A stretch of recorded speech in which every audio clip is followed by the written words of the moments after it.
good time zone, and hello everyone. Welcome to Horse Tales. My name is Marcus, also known as the Chindividual, and I would rather fight 20 duck-sized horses than one horse-sized duck. What I would also rather do than fighting any animals is playing tabletop RPGs, and I'm in luck because today I'm going to do this again with these fantastic people I'm going to introduce to you.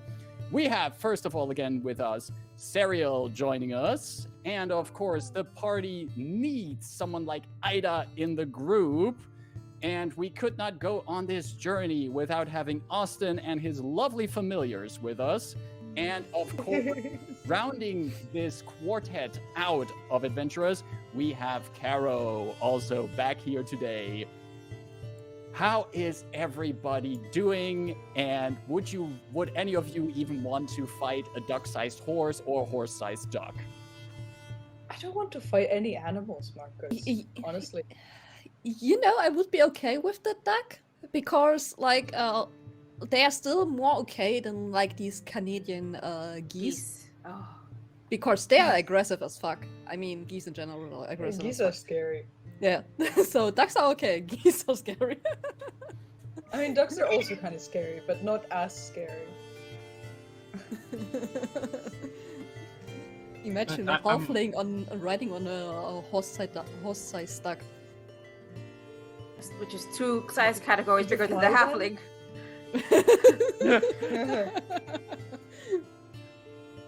What would that sound like when it walks? Like they have these webbed feet, and you would hear like this flop, flop, flop, flop if that horse-sized duck walks.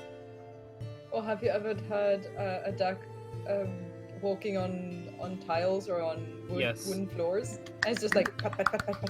Oh, that's amazing! Yeah, I love it. No, so I think the sentiment is that we rather don't want to fight them. We want to have them as pets. Yes. Clearly. I would love 20 duck-sized horses. 20 duck-sized horses. That'd be it's so cute. I think I wouldn't like them as pets. Fair.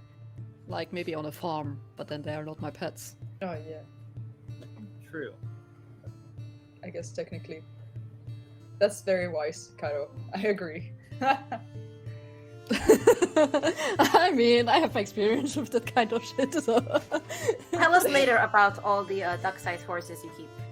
Yeah, and I'm glad we could cover this important topic before we get to our other important topic for today, which is what we are generally here for, to play some Dungeons and the Dragons, because we ended last session at an interesting point. There was no... I'm not really sure if you're in what you're in is a dungeon, and you're certainly not fighting a dragon at this point, but you are gonna fight someone. Are we? Is that like the only option here? Well, I would never say there's only one option. This is the beauty of these kind of games that we play, that there's always many options, and it would not be the first time that this party surprises me. So never say never.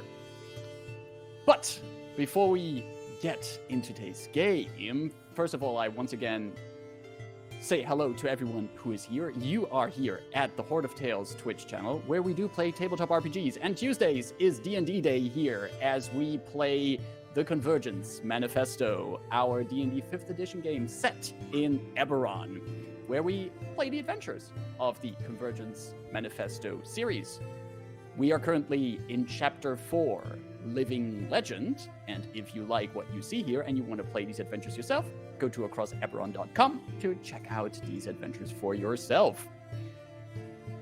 Our overlay is made by Caro, and the character art that you see here for our amazing characters is a co-op between Caro and Serial.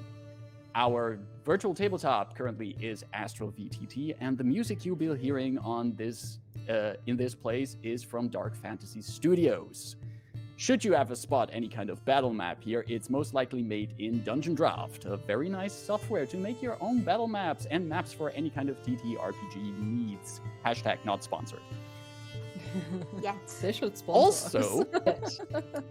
we, as Austin is demonstrating, we have cats. And if you see cats on our screens, you can give our crew the beauty of Cat Vantage. That means if you spot a cat, you can spend your channel points and give one of these fantastic people Cat Vantage.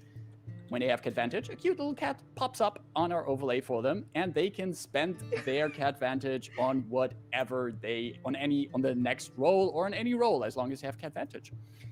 Keep in mind, every player can only hold one charge of Cat Vantage, so if you already see a little kitty cat on someone's overlay, then you should not give them Cat Vantage again because they already have Cat Vantage. Give it to someone else. There's enough Cat Vantage to go around because some cats that we have like to be on screen. I think that's it for now. Let's roll this over to the intro and then get into this adventure.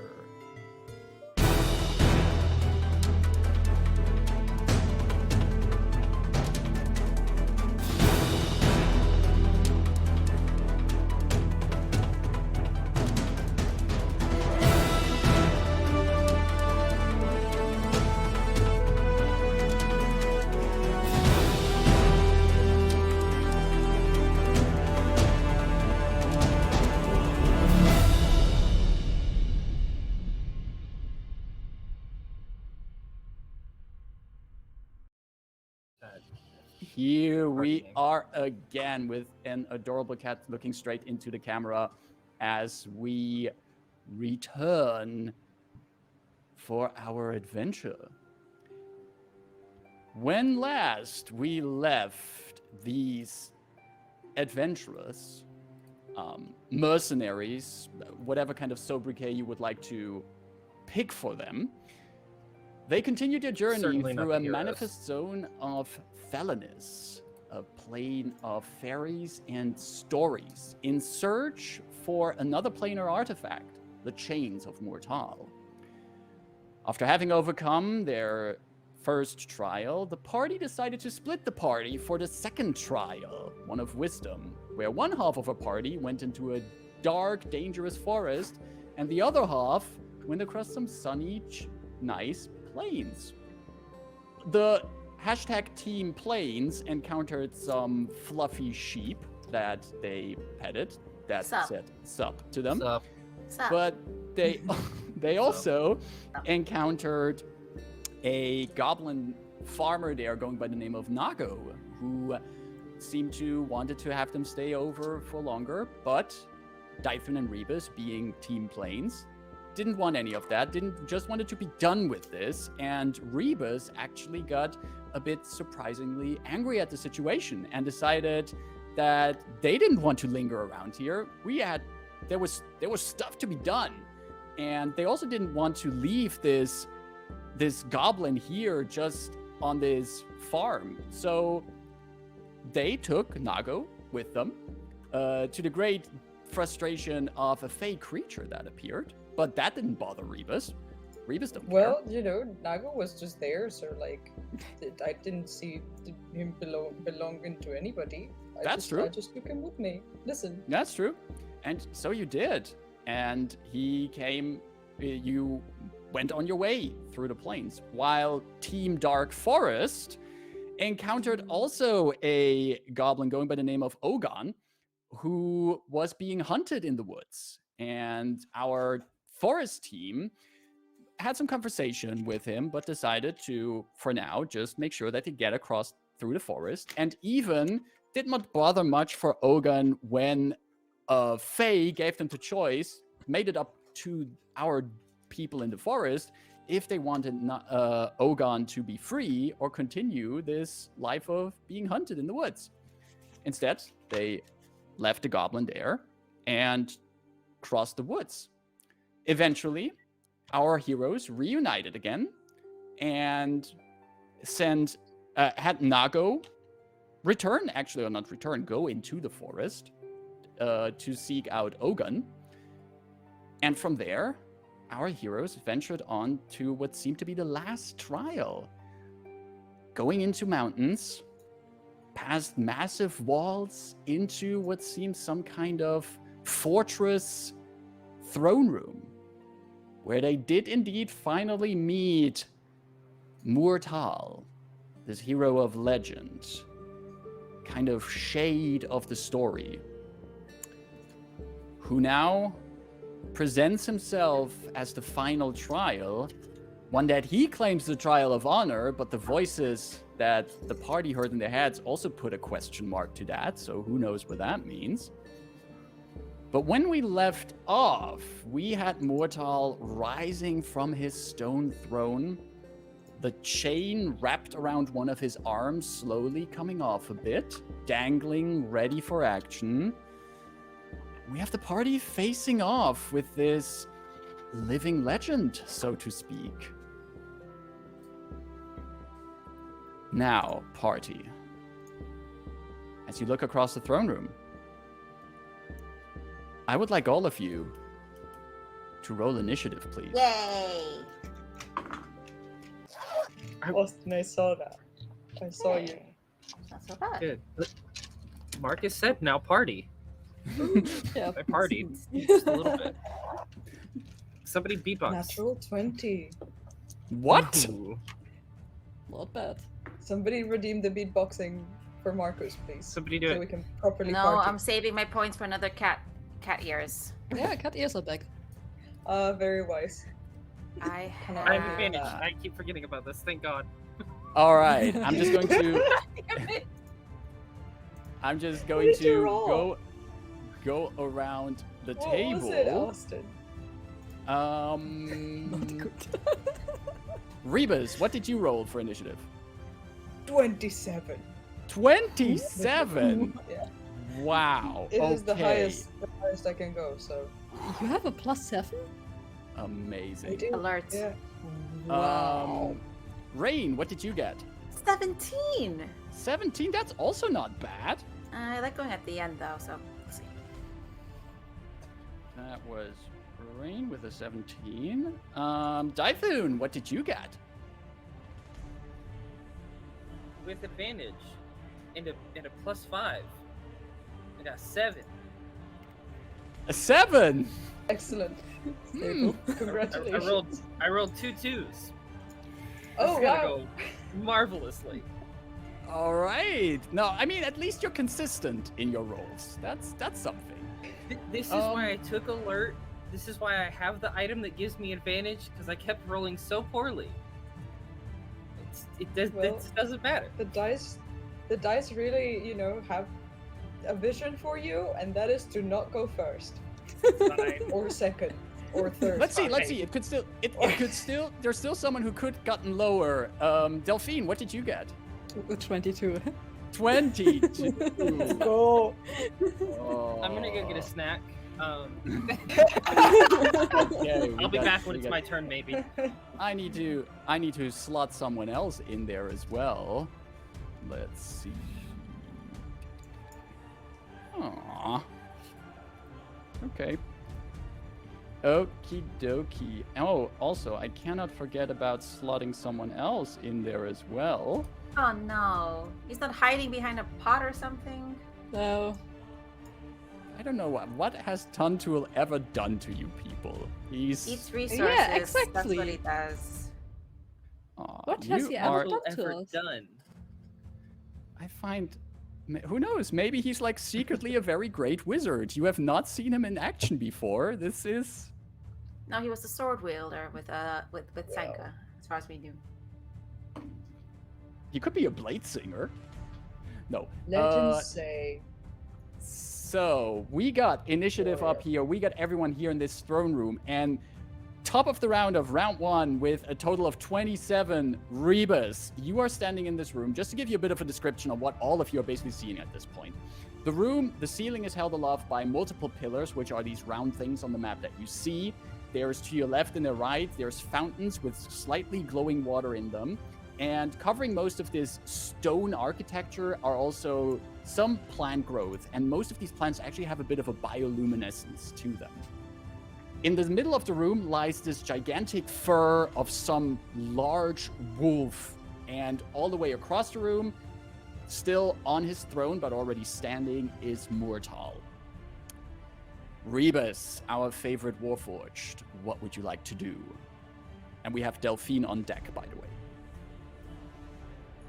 I will approach Mur'taal, taking my glaive out of my back and placing it on the ground, holding it. And I'll say, certainly, there's some way we can resolve this amicably. I do not think this is the trial of honor people have been awaiting. Why are you here anyway? I thought you completed the trials. Why are you trapped?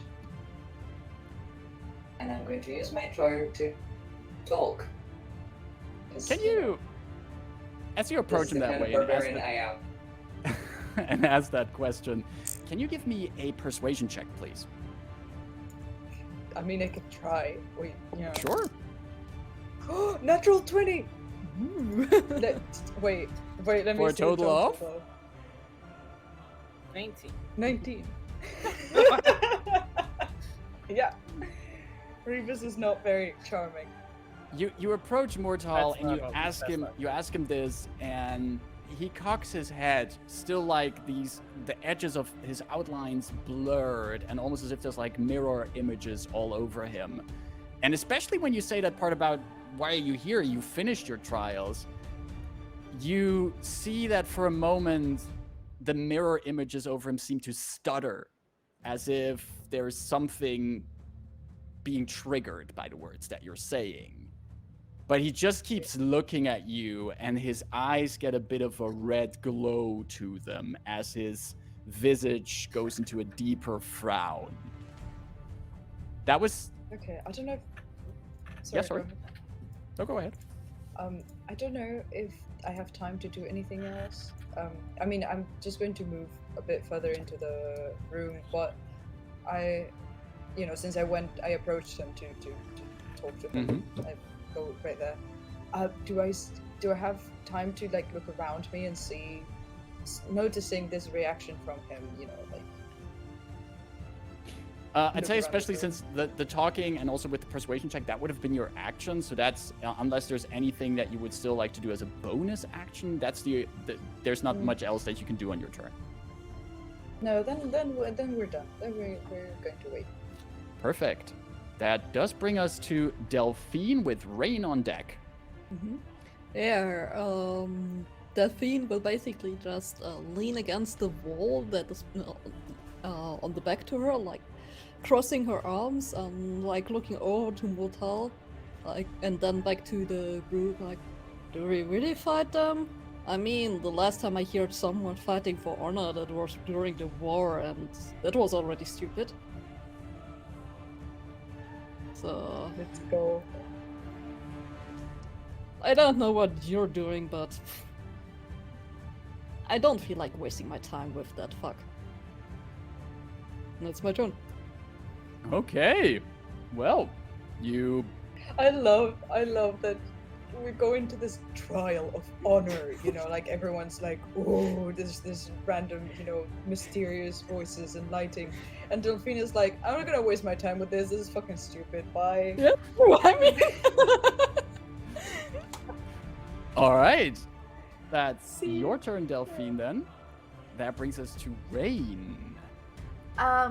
Question. The round things on the map, are those pillars? Yes, those are pillars. Okay, and from floor to ceiling, I assume. Entirely. Yes, exactly. Okay.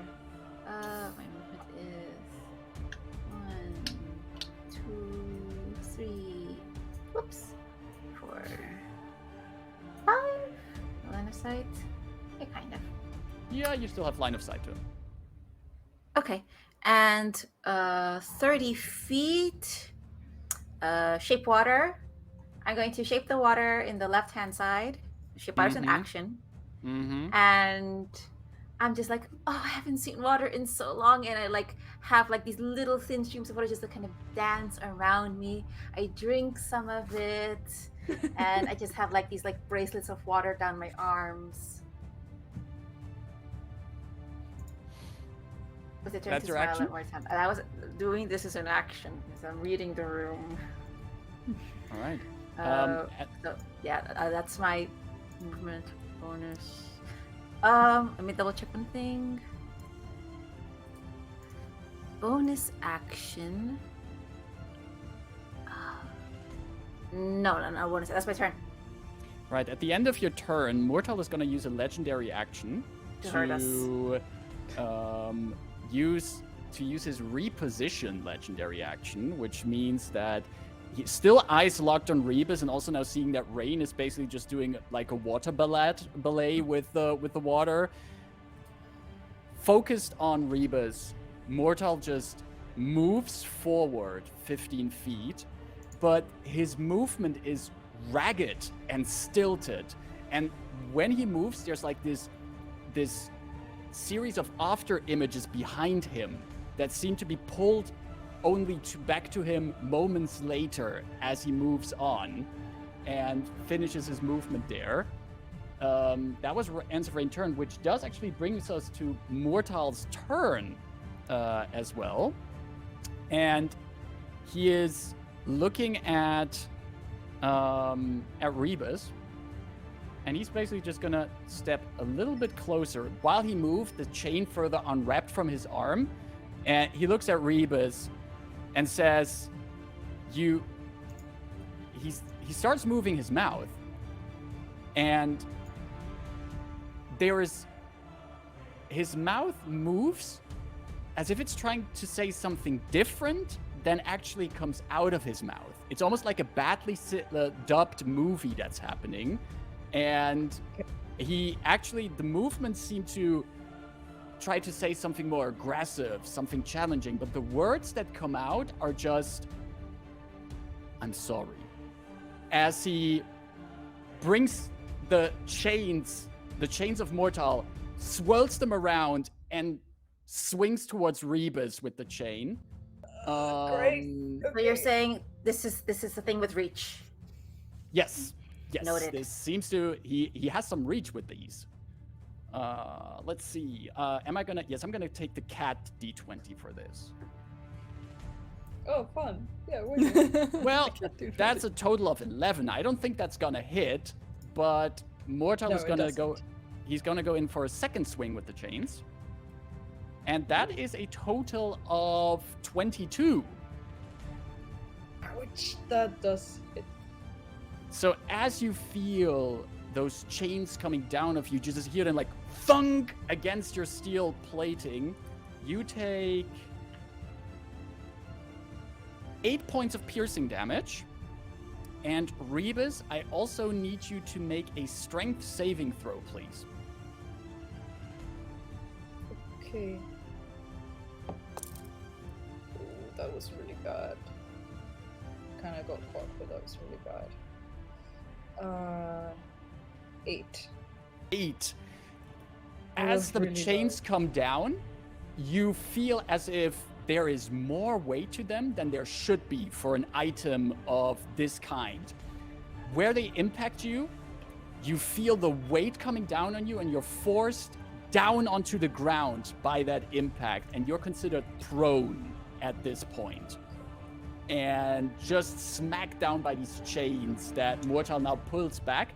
And as he pulls them back, the chains seem to be hovering around him, ready to strike their next target. But that means he still has some movement on his turn. What? How much damage did he deal? 8 points of damage. 8 points of damage. Okay. And he's going to position himself here. No, actually, let's position him here, with in between Rain and Rebus at this point. And that ends his turn. And that brings us to Tuntul's turn, who's all the way in the back. And he saw what Rebus said to Mur'taal. He heard what Delphine said. And he moves over to Delphine. And he said, while still keeping like an eye on Mur'taal, he then turns to you, Delphine. I really don't feel like fighting a legendary hero. So whatever needs to be done, I'm going to help you with that. And he just looks at you and puts a hand on your shoulder and you currently have a dose of Bardic Inspiration from Tantul. So Oh. you have a Nice. D6 Bardic Inspiration from him. So keep that in mind. It works just like every other normal Bardic Inspiration. So you have that for now from Tantul. And he just, for the rest, he's going to linger in the back. And that brings us to Dythun. Dythun, you see what's going on here. What would you like to do to further add to the scene? I think Dythun maybe a little uncharacteristically, instead of drawing his longsword, is going to pull out the great axe he has. All right, yes. And just kind of like holding it at the base, using it as a cane to walk over. It's just going to stand directly in front of Mur'taal. And just say, what honor is there in fighting those who don't want to fight? And I'm going to do something weird. And let me know if this is something I can actually do. Can I take the dodge action and then action surge to ready an attack?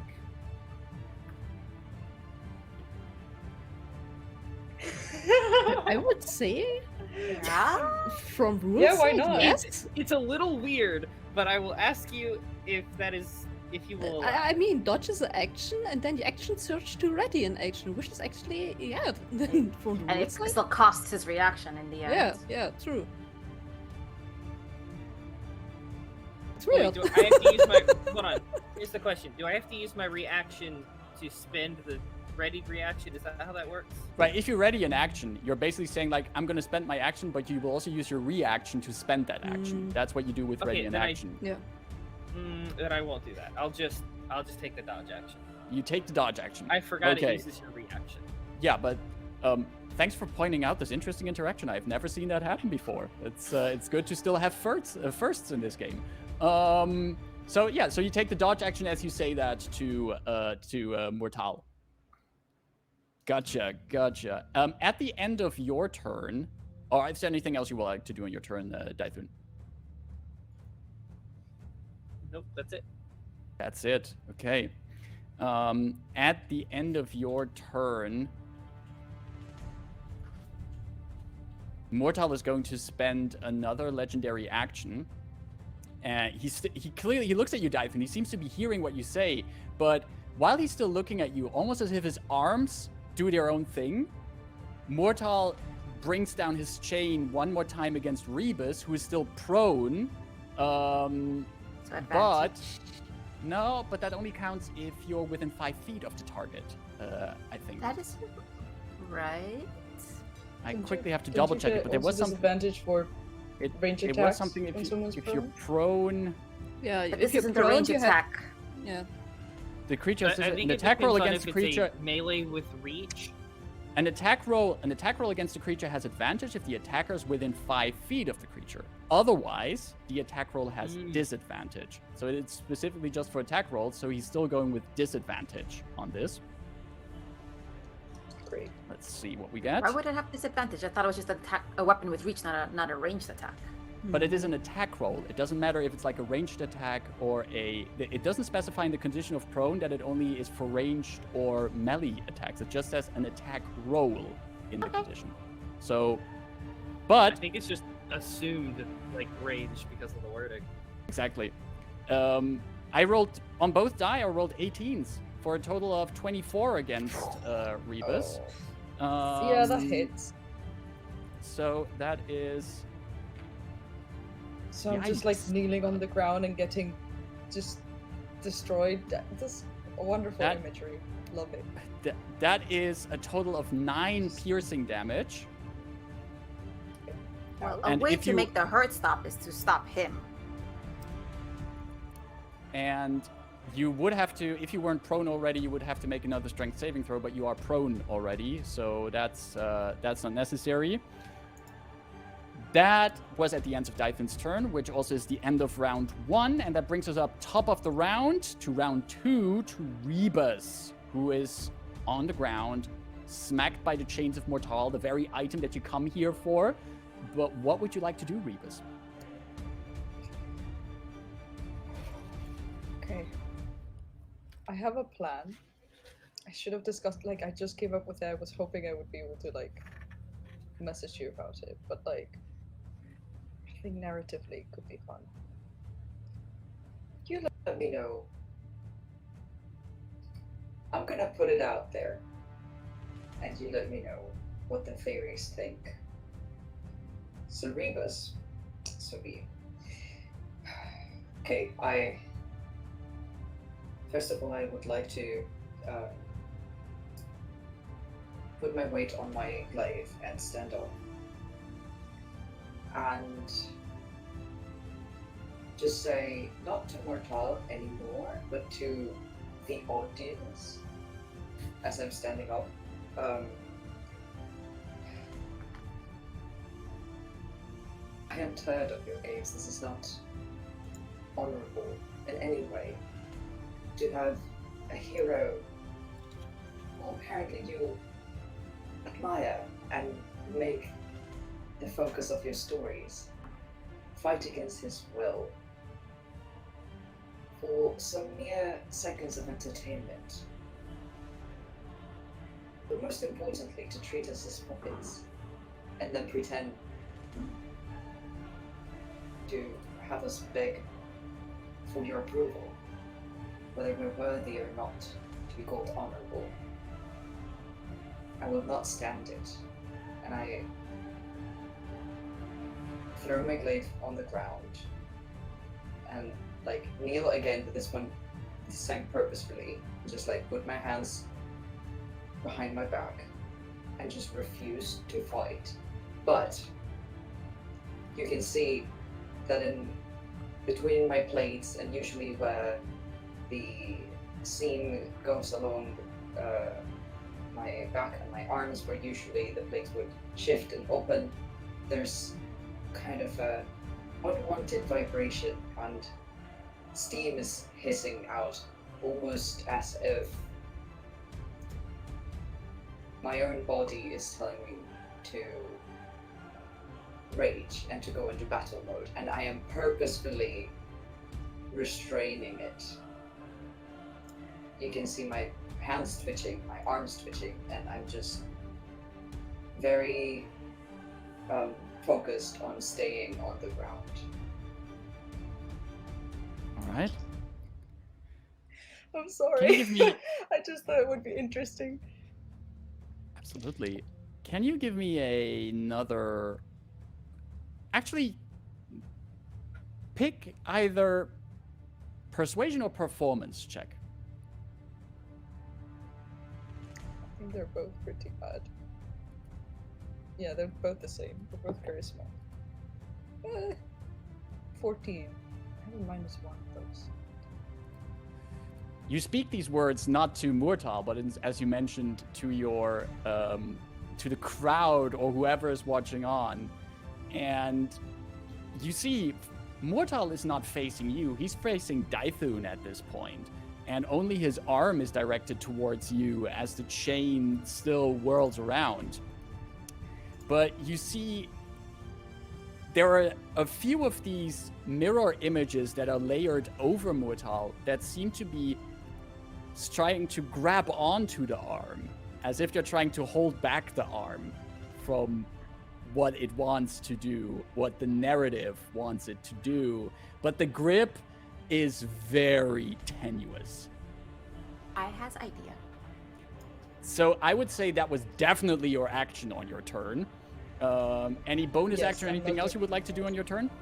No, just All right. because drinking potions is an action, right? No. Bonus action if you drink it for yourself. Oh, okay, then I will drink a potion because I'm doing badly. So, just in case. 2d4 plus 2. Yeah. Yeah, I'll mark it here. So after your dramatic speech, you're chugging a potion. I'm just, very calmly, as calm as I can, because my arms are like all my movements are very strange. But, Yeah. you know.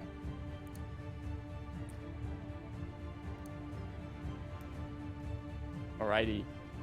You can just roll that potion for you and add whatever hit points it regains you, 2d4 plus 2. Which brings us to Delphine's turn with Rain on deck. So we know this Mur'taal is moving kind of weird if it will, as if this person would not be really there. So, but none of us had tried to hit them yet. But we know that the chains are very real. Yeah. Okay, I'm gonna Yep. throw a dagger at them to see if it even hits them or not. Because I with what we know, this jacket movement, this after images, and this, it could be that it's just like an illusion that we're fighting, or that it's trying to fight us. Just want to fling a dagger straight at Yeah. Mur'taal? Yeah. Right? How did you find You- out you- if people to are move real? a bit, Just, though, just right? throw a knife at them. Yeah. Fine. I would suggest, at this point where you're standing right now, Dythun is giving cover to Mur'taal. So if you might want to move a little bit more like at an angle to... Yeah. I'm going over to this like very glowing plant.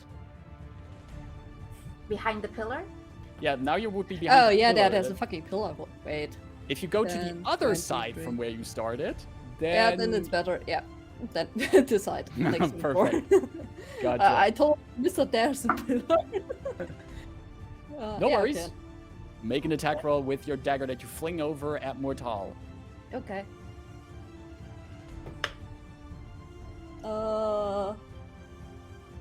Yeah, no.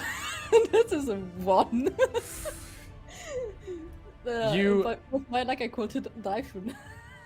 On the good side, on the bright side, you fling the dagger, and it makes a very real dung sound as it is caught by the armor that Mur'taal is wearing. Well, seems real. Anything else you would like to do on your turn after this reality check of yours? Give me a reality check. Oh.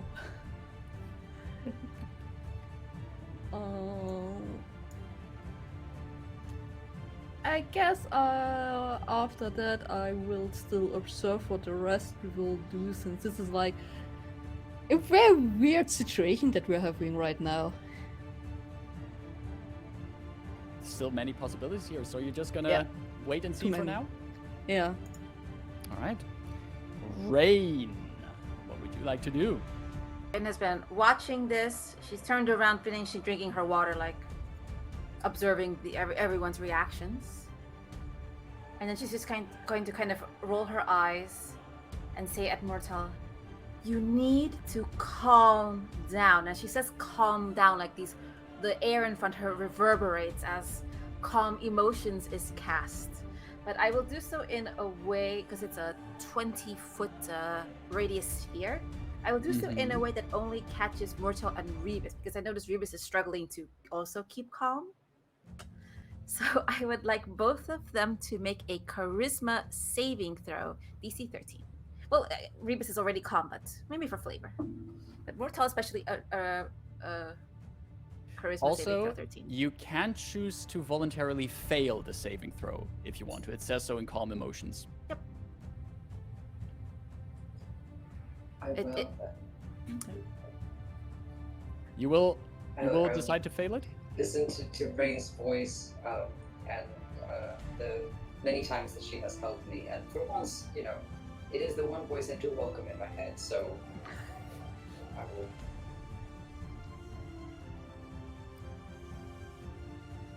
All right. So, Rain, you would notice that Rebus accepts the magic that you project forward, but let's see what Mur'taal does.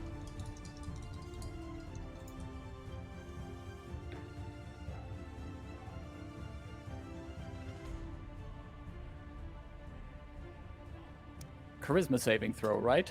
Yes, 13 is the Uh-huh. DC to beat. It's a total of 17. Silvery Barb's reaction. I see him succeed That means he has to re-roll the. and take the low roll. So I see him brace. I'm like, I said, calm down. And again, like calm down reverberates, like a canary, like projecting her voice.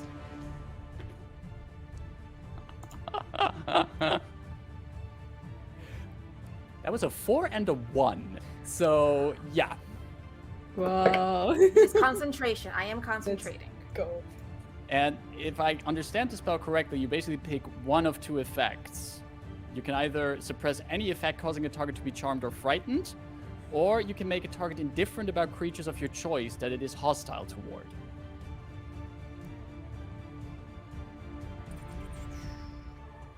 Creatures of your choice. Well, as the spell takes hold, do I see Center Mur'taal act a little different than After Images Mur'taal? What you would see at this point, since the spell is just taking effect, is that his posture goes a bit more relaxed. Like, there's a bit of his arms lower a bit, and that red glow he had in his eyes when he approached Rebus is a bit dimmer at this point. Okay.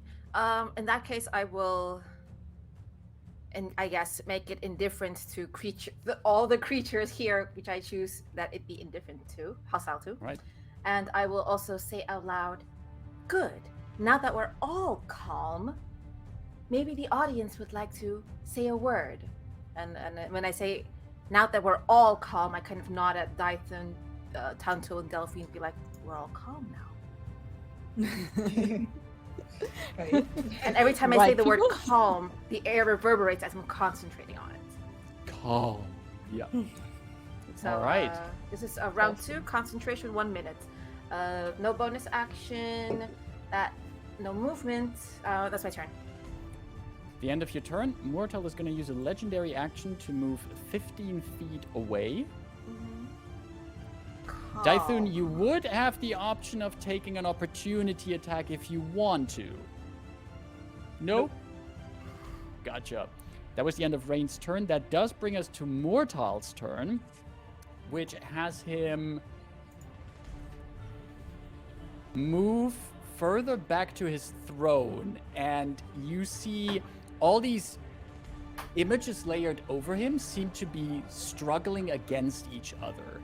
There is this central real Mur'taal that just limbers forward, stepping ever further towards the throne. But there's some of these images that are layered over him that seem to be trying to pull at his legs, to pull him back from where he came.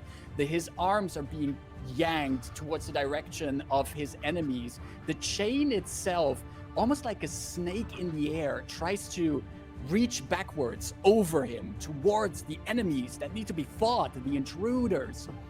But Mur'taal is walking back to his throne, and he ends his turn just by sitting down on the throne, putting his arm where the chain is wrapped around it on the armrest, and he's trying to command the chain to stop while the chain just keeps whipping about. We just like all tug of war the chain out of him for a minute. And that ends his turn. Brings us to Tantul's turn, who's in the back of the room, who sees all of this happening and is just quickly on because you still haven't given him back his notebook, he is pulling out some more parchment pieces that he has somewhere in his bag and starts taking notes and making sketches of what is going down here. That ends Tantul's turn, and that brings us to Dythun. Austin, that look on your face is very ominous.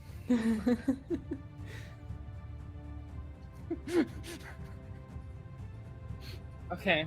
All What right. is the fighter going to do? Okay. So 5, 10, 15, 20, 25. I'm going to, I guess, dash as an action to move 5 more feet because I'm an idiot. love having 25 feet. I did this to myself. Oh, the armor. You did do it to yourself, yeah. I'm gonna. It's a long shot. I'm gonna bonus action Daunting Roar, which will make them afraid of me if they fail on a 13. I think it's Wisdom. Wisdom. Is this everyone who can hear the roar? Yeah, I can choose. And it's Within only 10 feet. Yeah. Okay, so it's an effect and it's not damage like harm, which would remove calm emotions. Right. It's 10 feet and it's people I choose. Okay. Wisdom saving throw, you say? And this isn't technically a magical effect. I don't know if that makes a difference. You're just yawning in its general direction. That is a total of 20. And Okay. the roar is still impressive, but this close to Mur'taal, you see that he's currently mostly focused on trying to command the chains to not pull him into this battle. And I will say the roar is more like up. It's not necessarily at him directly. It's more just like roaring at the general situation of things. Maybe to Sometimes- whoever might be watching. Sometimes you need to roar at the general situation of things. That is very true. No, at the root. Now I'm gonna action search. Perfect.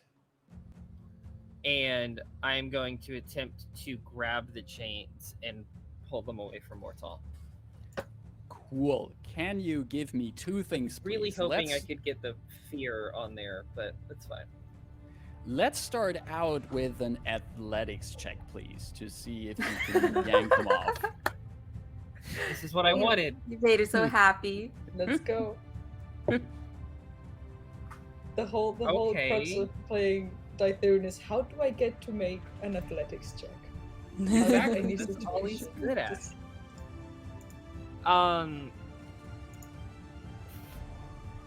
22. 22! Ooh. Let's go. All right, you take these chains, and the moment your hands touch them, you feel that there is a warmth to them. You give them this yank, and you hear the parts of the chain that are still wrapped around the arm of Mur'taal. You hear those scratch against the steel of his armor, and some of these ghostly images try to hold on to the chains, but you pull, unwrapping them from his arm. But I also need you, as you do that, to make a charisma saving throw, please.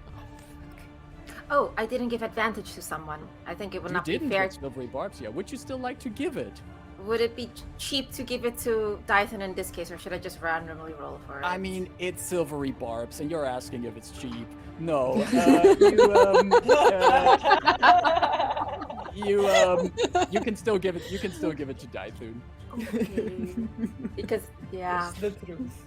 Set the noises. Look, Go ahead, to you be have fair, to. if I really didn't want this spell in the game, I would have banned it. It's fine. I want to make this very clear. It's fine. So, just Well, you keep can the give that to narrative. Dythun. Yeah, Dythun has advantage. So this is a make that charisma a charisma saving? saving throw, please. Okay, one of those was a 1. One of those is a 16. Oof. For a total of. No, that's the total is 16. Okay. Oh, I only You get ha- a +1 to those. You at least you get a plus something. pull those chains, and as you hold them in your hands, you see for a moment an image of you at the head of a majestic House Shadowmane army, a war host, banners of your family flying over them. You in the vanguard of this massive machine of war, and you can hear these chants. hundreds of Leonin just roaring your name as you lead them to glory. The chains in that vision are also in your hand, and you hear a voice saying, "Take them, and this could be true." And then you snap back to here and now, standing there in front of Mur'taal, having the chains in your hand. That was your action. You action search for another action. Would you still like to use your bonus action for something on your turn?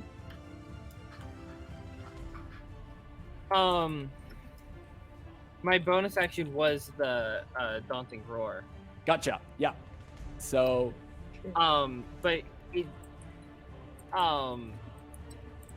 is it fair to say I am like not under control of these anymore? you For the moment. No, you would still be in control of yourself. What you saw was like kind of an image of something, but you're still in charge of yourself at this point. You're not under anyone's influence. I think just looking at the chains, like he smiles seeing that image, and just still smiling as it fades. He looks at the chains. It's just, that's not what I want anymore. You don't know me at all. Whoa. Let's go. And just like, almost like, as like a show of authority to these chains, just like gripping them even tighter. And then that's my turn. All right. Good. That is not just the end I of your swear. turn. This is the end of the round. And at the top of the round, as you say that in defiance, Dythun, as all of you have just, most of you are just reluctant to engage in this. You even had the audacity of stripping the main actor of this act of their key implement. You feel the temperature in the room drop for a moment. A cold wind rolling over you. The lights of these bioluminescent plants going out briefly, and the water in the fountains stop moving. In fact, as the light slowly comes back, the waters have turned red. And the glow of the I didn't do that. and the glow We know. of the plants has this same crimson tone to it. And all of you, including Tantul, hear in your heads a voice. Infuriating. Infuriating. I want my climax, and I shall have it. In the center of the room. Well, then switch position.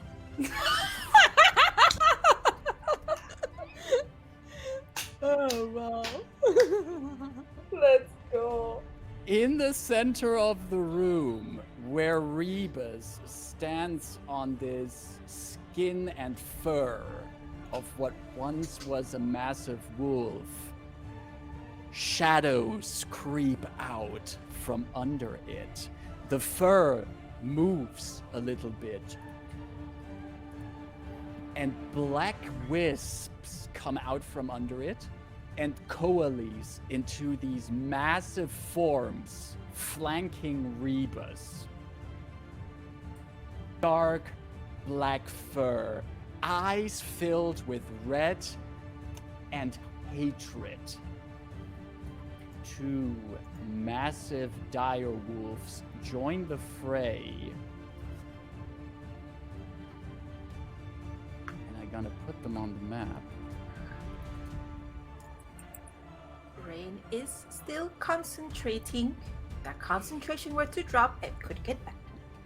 And I need to roll initiative for these puppers. And also, while Rebus has succumbed to calm emotions, you are technically unable to rage. Yeah. As long as you Hey. hold it, right? Correct. And Hey, I because Austin, if you thought your initiative rolls were bad, just got a really bad one. And that counts for both of them, right? No, but the second one isn't that much better. Oh boy. Okay. Excellent. Top of the round. Now these huge shadowy wolves have appeared. It is Reba's turn. You're in between a rock and a wolf. Well, more like between two wolves. You still have the calm emotion effect on you. What would you like to do? Well, these are clearly like made of shadow creatures, right? So I have a clarification thing. Rain can pick who the person is indifferent towards, right? I picked that it's indifferent to all the allies in this room. So at the time of the technically, cast. Rebus wouldn't be indifferent to the dire wolves or anything, right? That shouldn't have. They appeared after the spell casting. Yeah. Okay, perfect. yeah. Does that mean I can Otherwise still it's not not- rage, right? I mean, you could still say, like, I'm going to rage, but that drops the effect of calm emotions on you. It should suppress the rage, actually. Depending which effect That's you what I did was pick the effect of the of being indifferent. Reading spells, figuring Love spell out rules. how they work. Well, the Spell thing is, rules. I think the rage specification is listed in rage itself, not in calm emotions. But either way, if the target is attacked or harmed by a spell, or witnesses any of its friends being harmed, then it can drop for that target.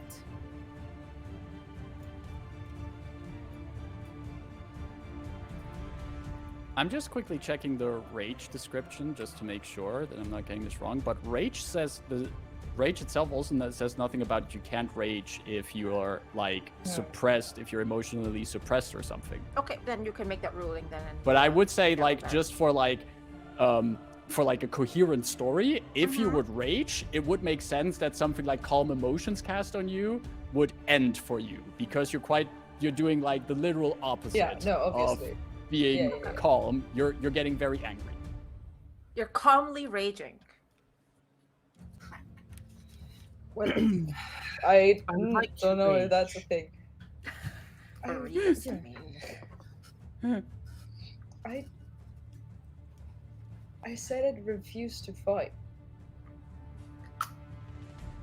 That could also lead to death. Like if Rebus fights now, then it doesn't matter who the enemy is. It's still putting up a show that they don't want to do. Okay. I know what I'm going to do, or what is going to happen. I don't really, wasn't really quite in charge of my actions. But you will see me raging, essentially. The plates open, steam hisses out, their form becomes a bit more beast-like and big and clunky.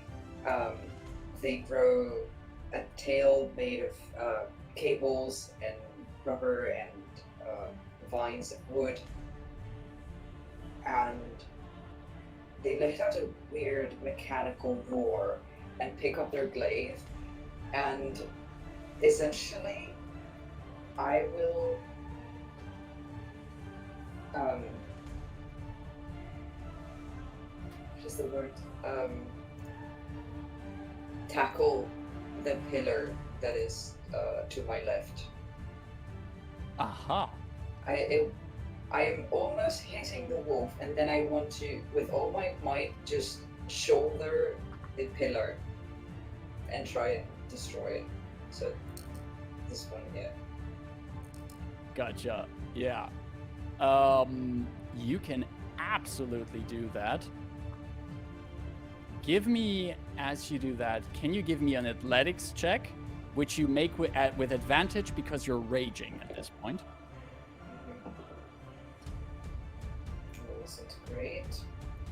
but at least it wasn't a 1. Which is what I got on the first roll. Athletics. 12. Dice count. Plus damage, not really. Not yet. Okay. What was the total again? 12. 12. 12. You move over just past the wolf into that pillar, and you hear some of the stone like cracking under the impact of your attack. It's not coming down at this point, but you see where you basically tackled into it. There is a dent and a few pieces of rock falling out of the pillar, and you actually see the wolf that you were charging past looks at you with surprise at this kind of move where you first tried to get at the wolf and then charged into the pillar. Did Rebus move at all? There they go. There they go. Now. Would the other wolf have done something? No. Oh, interesting.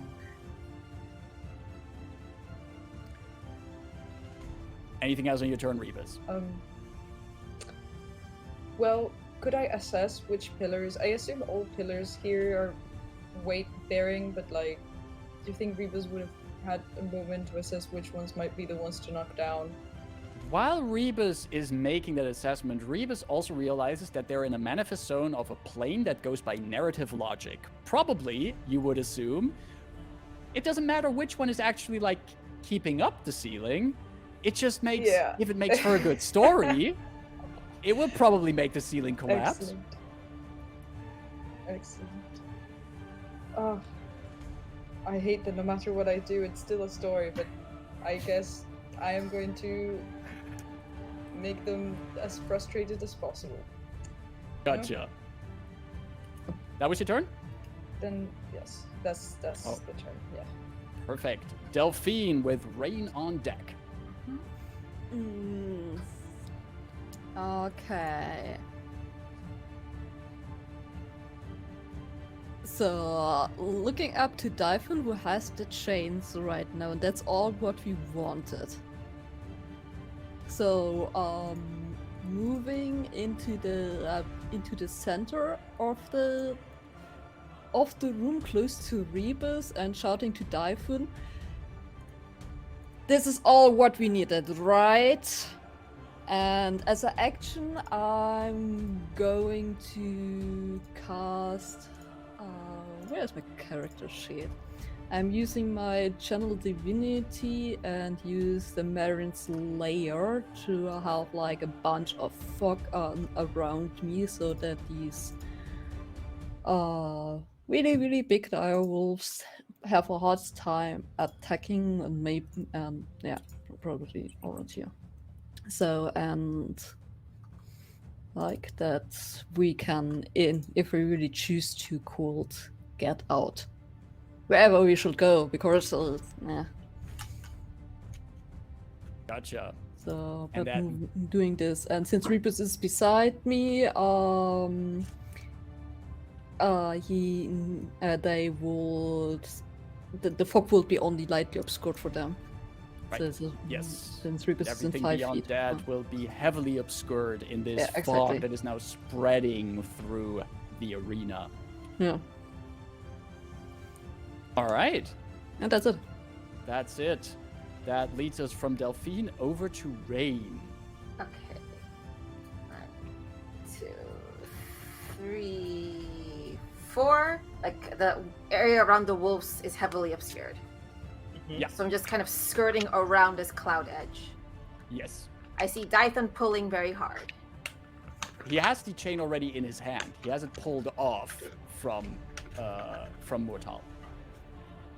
I look behind Dythun.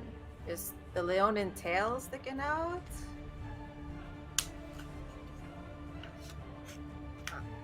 Yes. Or he kind of looks for a I for moment once and literally have no idea what's going through your mind right now. Rain takes a moment to just kind of like goes to reach the tail, just like, and instead prepares to put her arms around Dythun's waist and prepares to start pulling. Because we're gonna, because I see up close that Dythun and Mur'taal are kind of like in this whole tug of war with the chains. Just to clarify, maybe I wasn't clear in the description there then. There's not a tug of war at this point. Yet. Dythun did succeed in pulling off the chain from Mur'taal. He is now holding the chain, and Mur'taal does no longer have any grip on it. Oh. So I just moved. Can I have my action to hold Dythun back? Free movement for him? You wanna? Yeah. So I moved 20. And the wolves don't see me because you told me there's a heavily obscured cloud. Yup, they're technically they are blinded because they're heavily obscured. Okay, so I'm gonna grab Dythun, his other arm, like arm in arm, and I'm like, come on. Come on. Are you Pulling. resisting Dythun, or are you allowing this to happen? Oh, is that How your far- tail?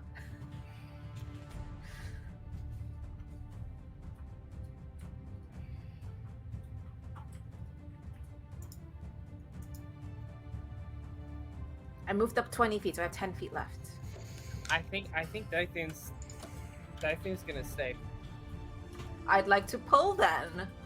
All right, then I would like to see contested athletics checks. An athletics check from each of Yes.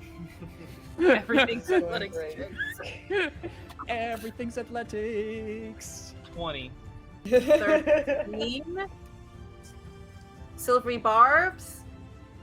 Silvery barbs hit? Oh my god. Of course. Roll again, Dythun.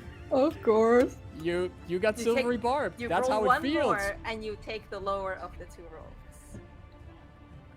That was an 18, so the 16 is still the lower. Total 20.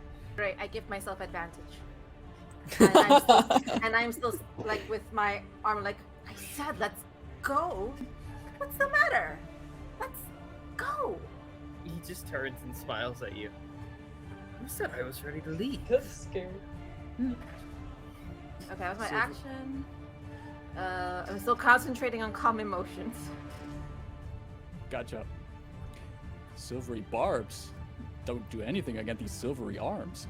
No, it's I will just yell very loudly.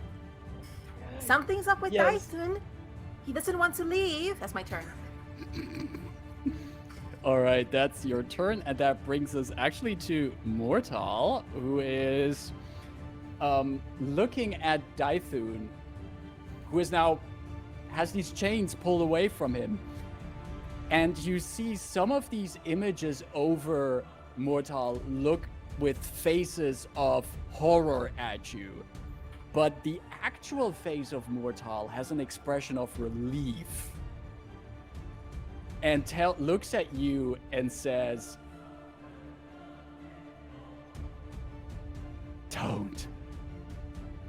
Don't use them. Don't. And as he tries to say more words, he leans back in his throne and he smiles while all these images dancing over him turn towards him and silently shout at him. There's movement in their lips, there's anger in their faces, but Mur'taal is just sitting there with a self-pleased face as he's slowly starting to dissolve, as his image disappears, and he is of no more concern for this encounter. What the hell? We have to fight Dythun then. Which, No. as that happens, can every one of you give me a wisdom saving throw? Keep in Is mind, this Dythun, against- you still have the bardic inspiration from Tantul. Is this a charm effect? Yes. It's important because I'm a fucking half elf.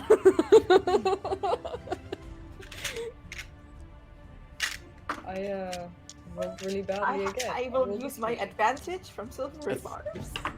3 I'm gonna use the bardic inspiration. Wisdom, right? wisdom, yeah. Oh no, I'm kidding. Almost That doesn't make Oh, sense this is because I'm good. raging. So Plus wisdom. 18. 18. My first roll was a total 4, and my second roll was a total 15. Nice. Dythun. I better at wisdom saving throws than charisma, believe it or not. 21. Hey! whoa. As this happens and Mur'taal vanishes, I'm not going to describe anything more at this point, but I'm just going to keep these roll results in mind. So, Okay. Tantul is up now, and he sees this happening, Mur'taal just dissolving, and he is carefully moves a little bit around here, edging around this marine lair, tries to see what's going on over there, but he can't really see anything, but he's still just trying to, he takes notes, writes everything down that happens, and that's his turn, which brings us to Dythun, Dythun, you just watched this figure disappear, and you're holding a artifact in your hands. And, Rain is pulling you. Not successfully, but pulling. Should have gone for the tail.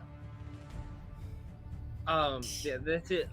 It's like an unwritten rule of Leonins. If you pull the tail, they get disadvantage. So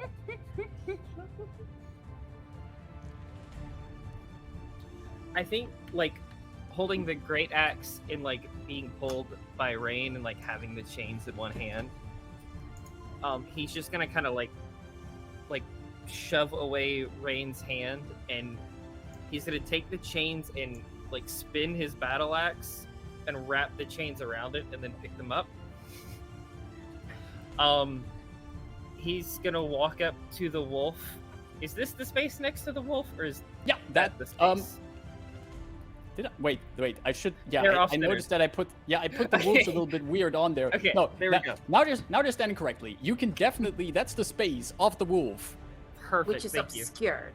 Which is obscured. He's blinded, so if you attack him, you have advantage on the attack rolls against him.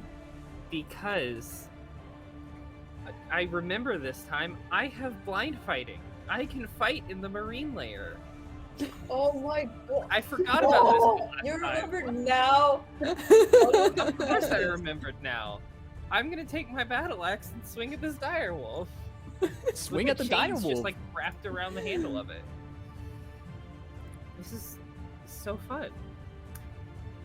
I love Quick being in question. this fight. Totally okay. Since you mentioned that Mur'taal dissolved, since he was under Rain's spell, do I feel a target of my spell like indeed disappear, leave this area, or it's just like an illusion and there's actually something still under my spell?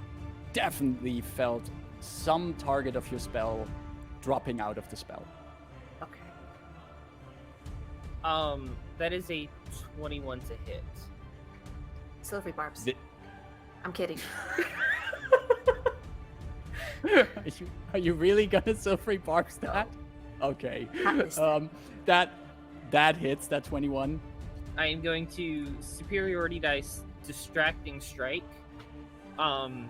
Because it does give the next person advantage that attacks it, but mainly just because I want the extra D8 of damage.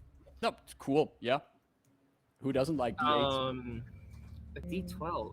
I don't even remember what a Hit D12 first. looks like. That one, okay. A D12 and a D8. That's It's also a rap group from Edge. Detroit. Ooh. So that's a math. That's 17 points of damage. Yikes.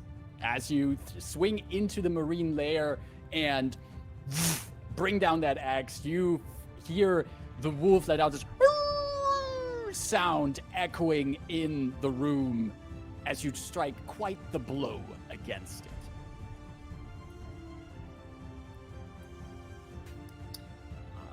I think that's everything I have. Cool. Yep.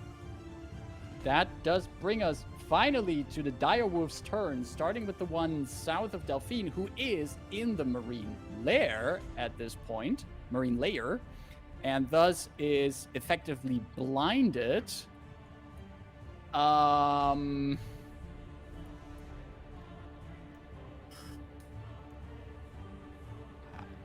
Can still try to hit Delphine, but with disadvantage in that case. Yeah, that's a 1. So that goes, that does not hit, as Delphine, like, you don't even, the snout of the creature and its teeth don't even come close to you. They just completely miss where you're standing and do not hit you. Brings us to the other wolf that is south of Dythun, that Dythun just smacked, and it's going to try to hit Dythun, but has to do so as well at, or actually, no, it is going to move up here. So it is outside of the range of the marine layer, and is going to make an attack against Dythun. Alrighty. But I am pretty sure that that is not going to hit, because that is a total of 9. Oh, that doesn't, which is amazing because I'm gonna riposte with my own attack. Go ahead, Battlemaster. And does it specify the next creature that's not me specifically, other than you? Okay, so this one does not have advantage. That's probably still gonna hit, maybe. I don't know. 16? That hits. Okay. Perfect. D12. That's 11 plus 2, that's a 13. Oh. You have that creature that tried to bite at you. You just come in with this swift riposte with a weapon that is a kind of weapon that you don't usually use, and now also has like a magical chain wrapped around it, but you still bring it in with precision, and you cleave in twain the dark shadow that was a dire wolf as it lets out one final howl to add to the drama of the scene. And that is one way to end its turn, but at the top of the round, as all of this here is transpiring, transpiring, not perspiring. And That was last week. Yeah, right. Correct. You see here also from the other wolf, a lonely howl coming as it disperses back into its shadowy, wispy matter and vanishes off the field. From the southern side of the room, through the doors that you came in through, you hear a click sound, a kink, and I guess actually thanks to Delphine's marine layer, you can't really see what's happening there at this point, but Oh my god, every time. Every we are time. dropping out of initiative for now. So, what would you like to do as we've dropped out of initiative? Can we go I now, punched the Dythun? pillar again. Okay, then I dropped it in the marine layer. Yeah, fuck that. You drop the marine layer. Rebus, you want to punch the pillar again? Yes, although my thinking here is I haven't hit a creature or been hit. I can hit Exactly. you. You can hit me. No, this Hit is me, the hit point me. is I want to drop out of raging, so I'm going to, punch the pillar again, and at least if this energy should go there. Let me know how that goes. Can you, if you just want to punch the pillar, can you give me an attack roll against the pillar? Yep. Ooh. Really high. Where's Like 100. unarmed strike? 21.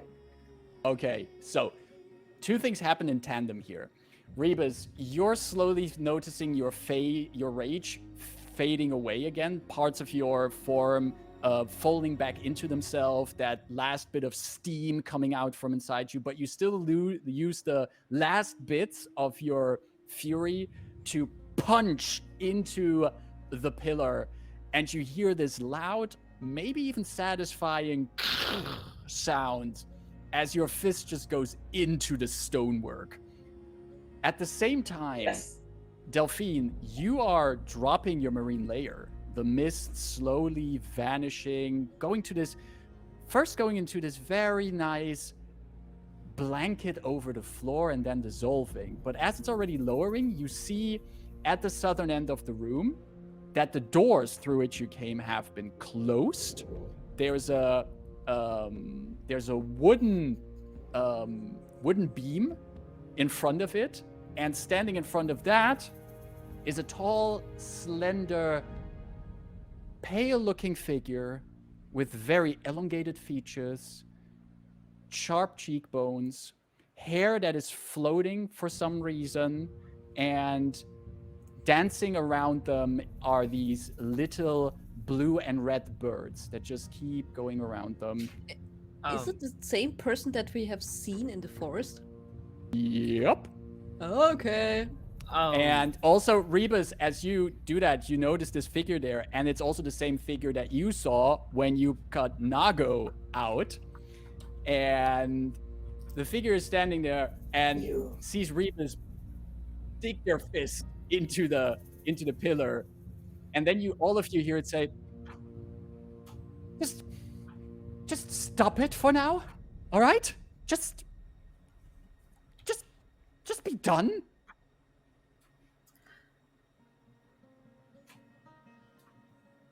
That depends on what we decide.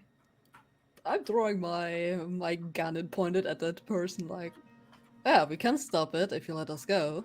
The utmost I'm pointing my glove at audacity. Do you know how long I have invested in setting all of this up, in making sure that the tale and legend of Mur'taal lives on, so that that fart of what remained of him can linger on here, and I can have people try to live out their fantasies in these trials? What's Tantul's face look like? Tantul is completely flabbergasted. Yeah. Also, Rebus, as you hear this Fey person talking, you catch yourself thinking, what kind of legend is he talking about? You came here for... What did you come here for?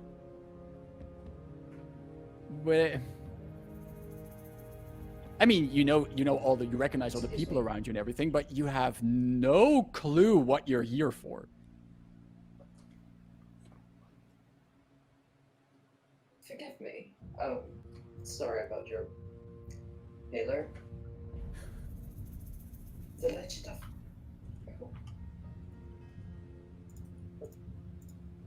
We are on a job, right? I look at my companions. We are... Where are we exactly? Why are we here? I wanted Dythun to come and leave. Dythun, are you in a mood now to leave? Yeah, Dythun has started walking towards the door that apparently is blocked. Yep. I will join Dythun in that walk. He's just slowly, at this point, been continuously walking towards whoever this person is. It is just takes the chain off of the battle axe, holsters it, wraps the chain around him like a belt. It just kind of ties it off. That does look... Shut up, I Very- don't care. I don't care about any of this. Okay, we got what we wanted. All of this theatrical, pleasing whoever the hell wants it, I'm done. We did our part. We did your fight. We got the thing we want. I don't really care. We're leaving.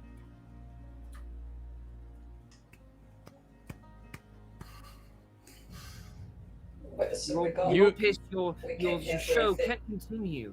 It doesn't matter. It's done now. So there's no point in keeping us here. Let us leave. Dythun, can you give me a persuasion check at disadvantage? It might as well be anyway. Now's the time to roll 2 20s, please. Instead of feet, what is Ha! happening?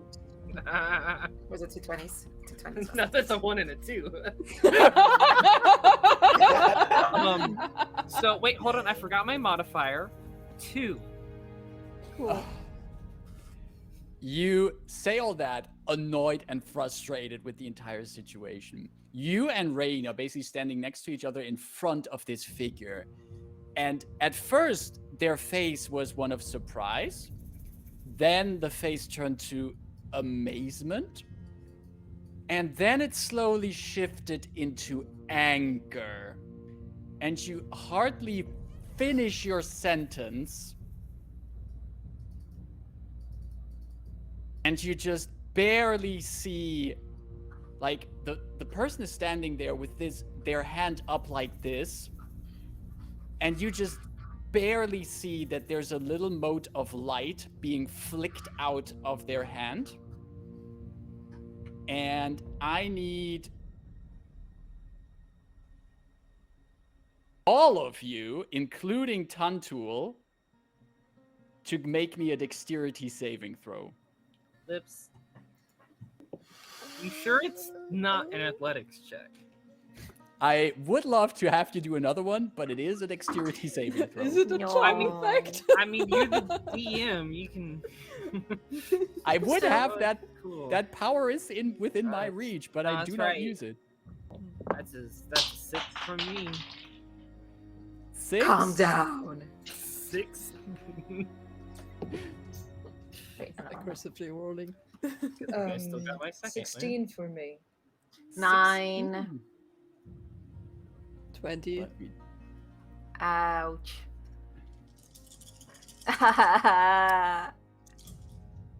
It gets very Remember your worse, healing this. potions, people? Oh. Oh. Oh my god, I'm probably out. If this is what I think it is, I'm probably out. Rude.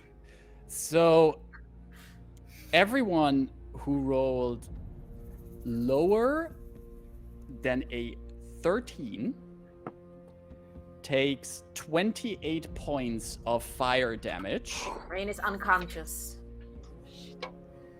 Everyone who rolled higher than that takes half of that, 14 points of fire damage. Rain just As- kind of drops to her knees and keels over, like right in front of Dythun. I just. You If Dythun can, he just immediately goes to start getting a healing potion. You just saw what Dythun and Rain would see Oh, with what front was it? row seats is that the person just flicked this mote of red light over them into a center place between the party members, and just a consuming ball of fire explodes in the center. It was 28 if you didn't succeed. Right, yes. Half if you Yeah, did. of course, he just fireballs us.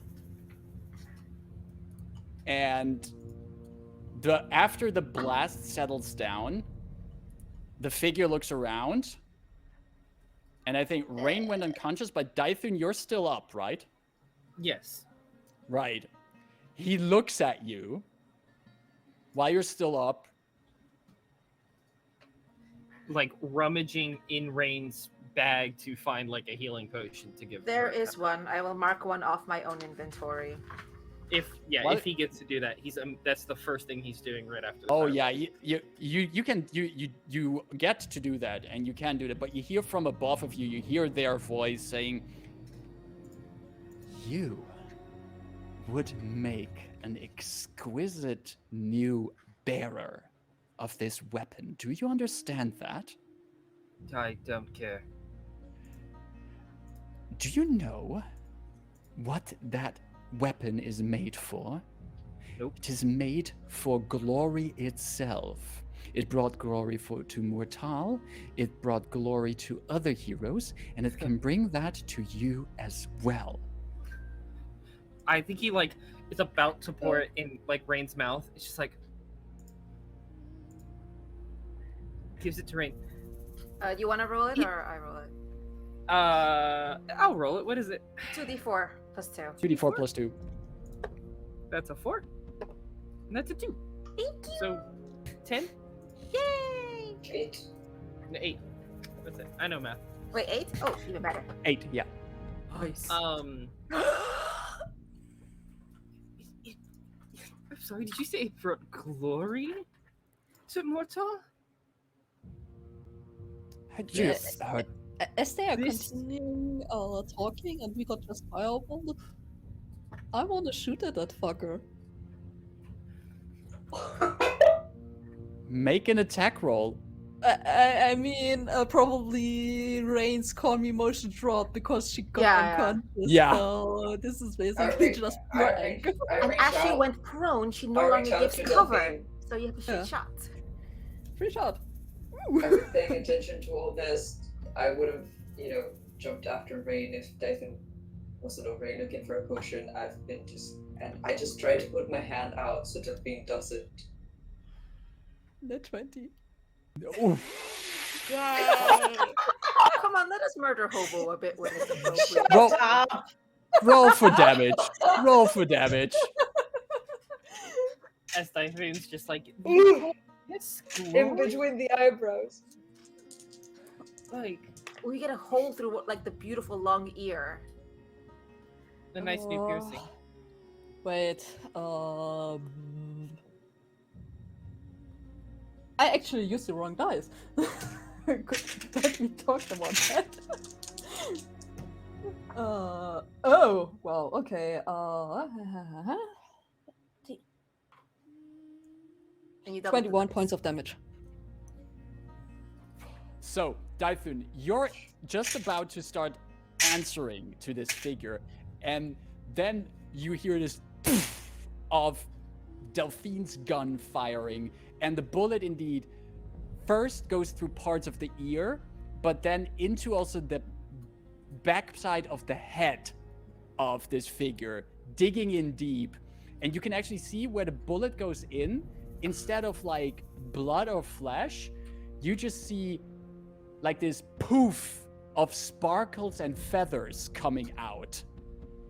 And the head snaps to the side, and then they slowly move their head back. Rude.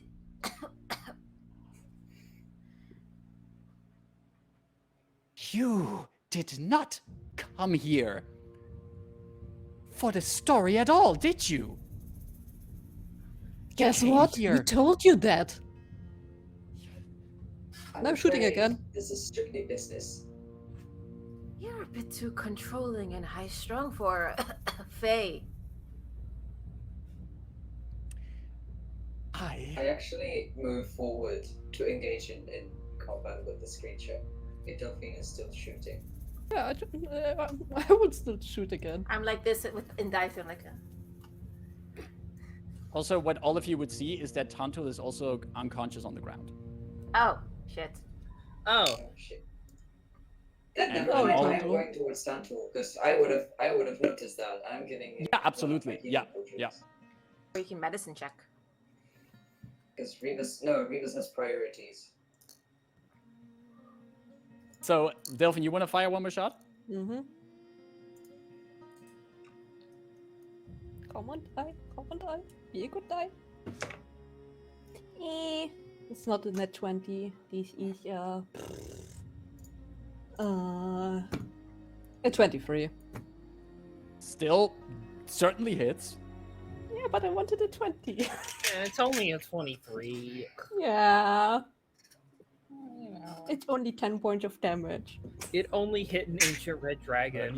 You want a natural. You want a natural 20. I want this guy to monologue. We all want things that we can't get. So I'm sorry. Delphine has no patience for monologues. You should know this Nope. by now, Marcus. Neither does Dythun. Yep, exactly. So you. I mean, we told that we just came for the chains. And you repeat that again, especially Sure. using your another gunshot as an exclamation mark to your statement, as it hits Yeah. this figure again, this time through his chest, and more of these sparkles and feathers come out, and he now raises his hands. I am done with you lot. I am absolutely, positively done. You know what? Take the chains. Take them out of here. Leave. Get out. Would have But- already.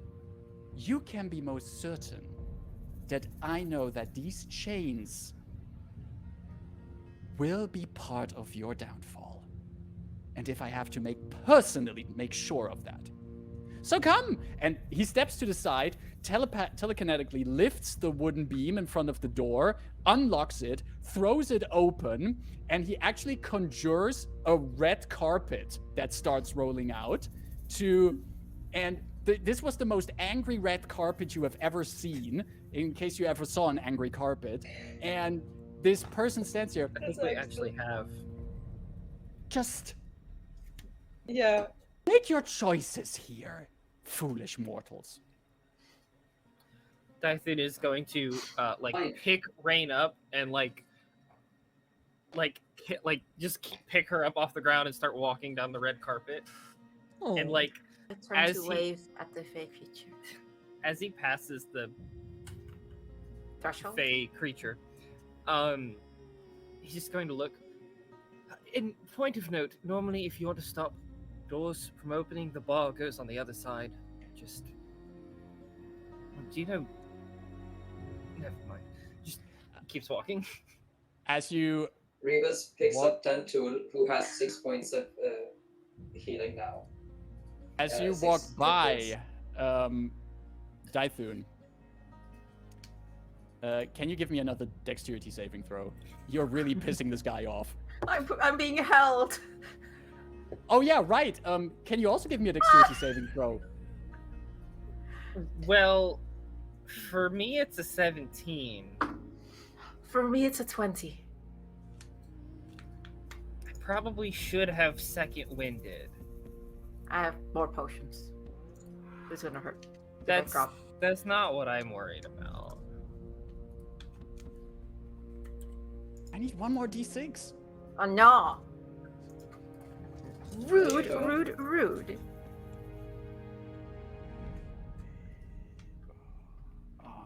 Welcome to another show of Marcus is doing basic math. Here he is adding up numbers that are fairly low.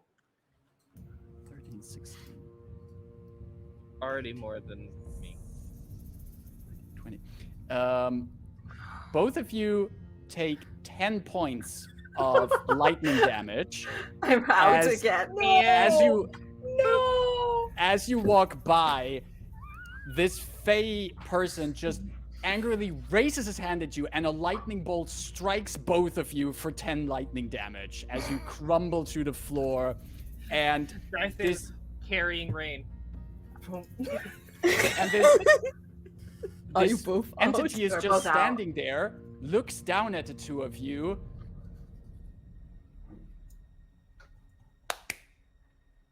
and disappears. And that's where we're going to take a break for now. And it's time for a little 10-minute break. So What are we let's doing? use this time to What are see we what you're going doing? to do What with is two this unconscious game? party members. And I'm sorry, we're going to take. Marcus. I'm sorry, everybody, that we teased a battle and then did not have it. It's fine. Sorry. It's fine. So we're gonna take a 10-minute break. We'll be back at about 55 on the hour here. So make sure you stretch your legs, get some drinks, and then we're going into the second half of our adventure. See you in a few.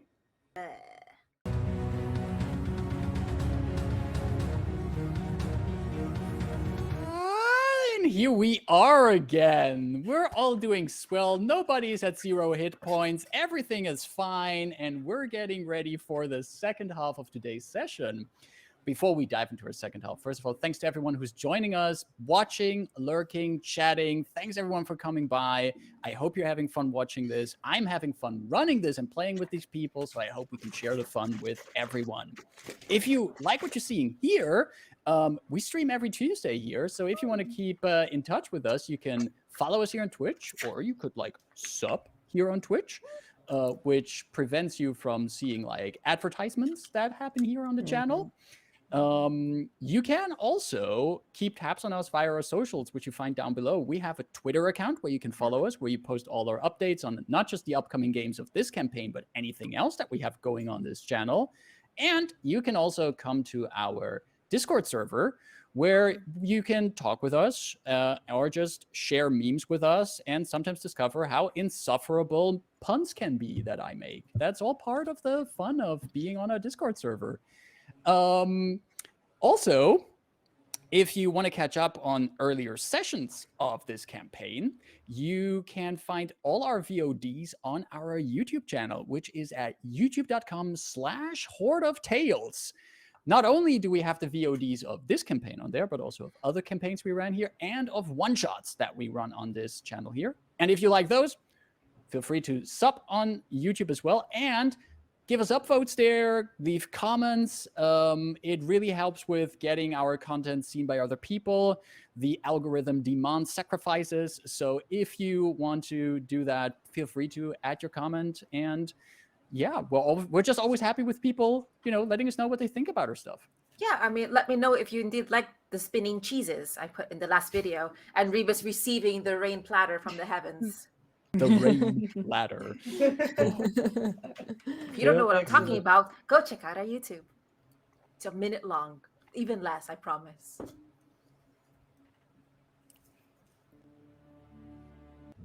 All right. With that being said... Oh yeah, back to character, Austin. We just had before our break an angry Fae lightning bolting Rain and Dythun into unconsciousness as they were about to leave this throne room. And the Fae has disappeared.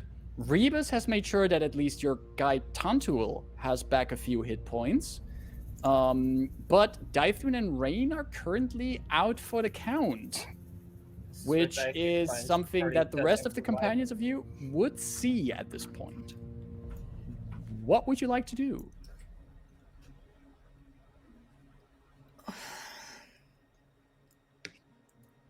Well, I'm obviously propping up Tantul against one of the pillars, making sure he's okay, and running towards Dythun and Rain, and using my last healing potion for Dythun, and checking if Delphine is. Yeah, I'm well, coming over, very, very pissed about the wood situation, giving 5 lay on hands to Rain, patting her on the cheek of yeah, come on, wake up. And Dythun and Rain are still slumped over each other because they were carrying each other. Thank you. 9 points of healing. 5 points of healing. Yeah, 5. Basically. And at least both of you one of you has gotten a potion chucked down their mouth. Rain has received a healing touch from Delphine, but both of you, still piled on top of each other, are conscious again, but on the ground. Dythun just pushes away, Ow! Sorry. Just turns, notices the guy has just poofed away,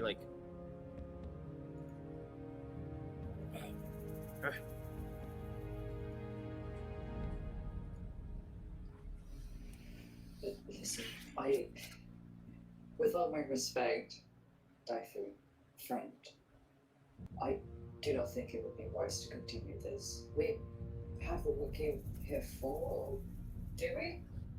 I assume there's no weapon around your waist. I mean, He, they could use still. Yes, no, whatever. this is. He'll kind of like undo it now that there might not be somebody trying to take it from him.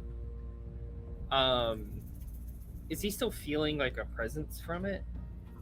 There is, if you're now holding it in your hand again, Mhm. while you're holding it, you just have this sense from it. If you have this with you on your adventures, they'll remember you for the coming generations. Whatever you do, this will help you shaping Do it. your legend.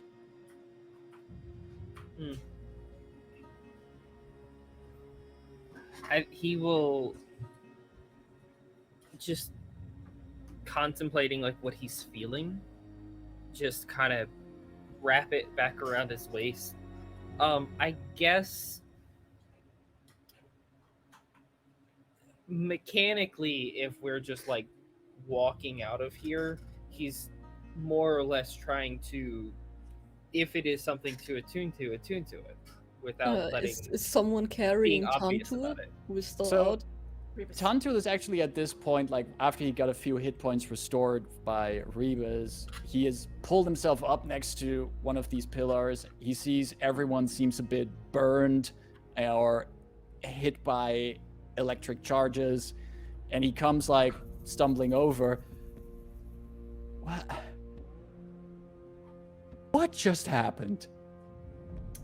We pissed the fake creature off. Very unusual one at that. They are all unusual. What No, what this happened one with is uniquely unusual. what happened with Mur'taal? Where did he go? He died. Where's Mur'taal? Wait, who died? He turns towards Seemingly your Rebus. brain died. Not again. Wait, Reeves, are you forgetting things again? Should we be worried? I don't know. I mean, even I remember Something Mur'taal. Like, seems to be. He even remembers the name. No, he doesn't. Tentacular here's been going on about him for the last week. He's about to lay into you at this moment, but he looks at you, Dythun, and he sees that you have the chains, and he says, and he goes, "You're still here." Oh yes, these are here. I think these were the only things that ever really were here. That wasn't really Mur'taal, was it? Can someone please explain? There was another person here, apart from us and that Fae creature? Yes and no. To answer both of your questions, when I took the chains, it seemed as if whatever fraction of Mur'taal remained here was at peace finally, and they just vanished. At peace. Well, they were smiling. They seemed relieved. I mean, from what that white lightning guy told us, or like, yeah, he kept people like to, or like, he put this all together to relive the legend of Mur'taal or something. And to think all of this was perpetuated by the reverence that these legends are supposed to invoke. Right.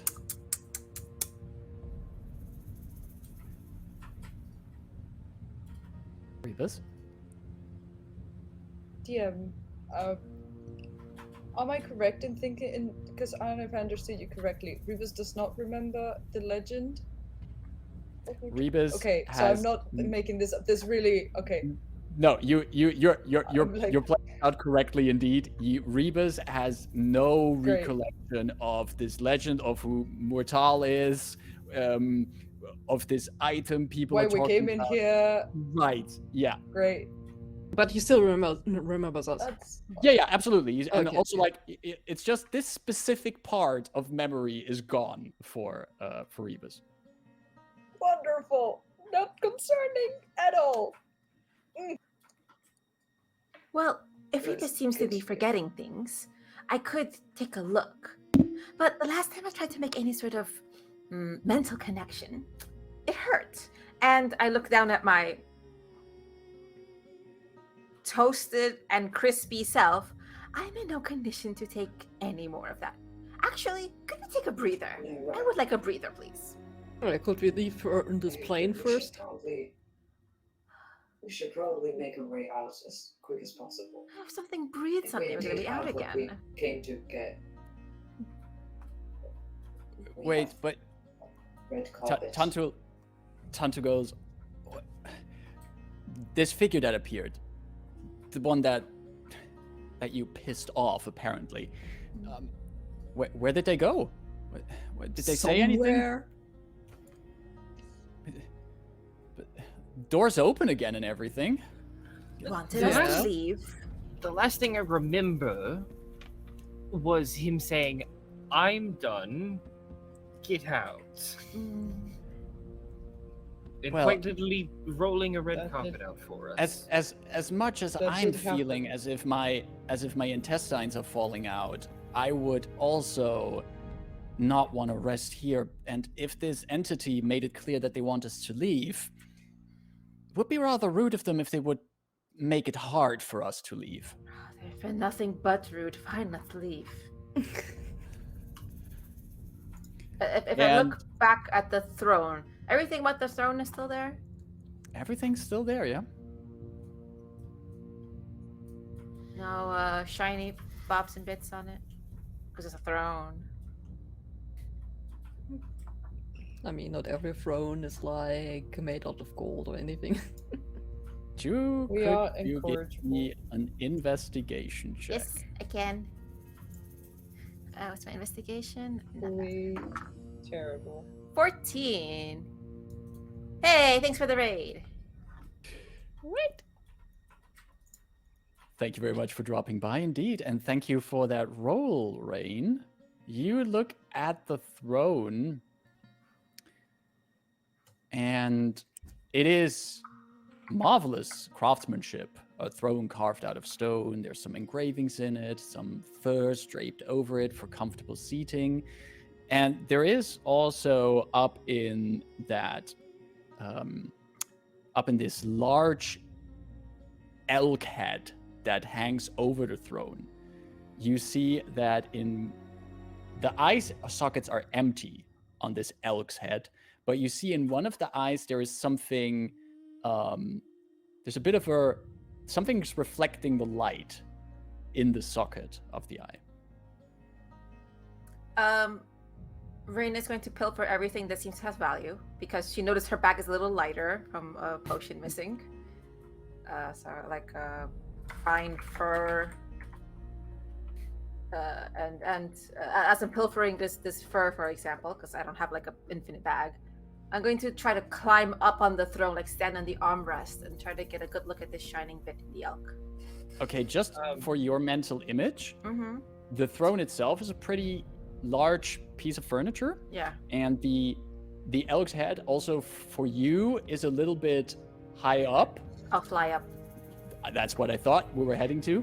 You start levitating up there, and you try to like take out whatever kind of thingamajig is in there. Well, now that I have a better look, is it a gem? You look in there, and indeed, it is a gem that is in there. There is a it's just almost a very, like you would see the kind of gem that you would see if you would find one in nature. It's not carved yet. It has a bit of It had a bit of a wild look to it. It's about the size of two fingers wide, and has a bit of a green yellowish color to it. Interesting. I'll grab the fur, the pelt for better grip, and covering my hand with it, try to like gently twist it out to not damage the crystal so much. And with your hand covered with the fur, you can pull it out. Wrap it inside my fur, and put the gem, the unrefined gem and the fur into my bag, and kind of float back to my companions at the entrance. While you float back there, the pillar that Rebus had already slammed against and crushed a fist in is now seemingly out of nowhere, just completely cracking and crumbling, and parts of the ceiling start crumbling down. As if someone was trying to make a point that they really want you to leave. All right. I believe we should be going. I Dythun land by and this start point walking. he has been walking out.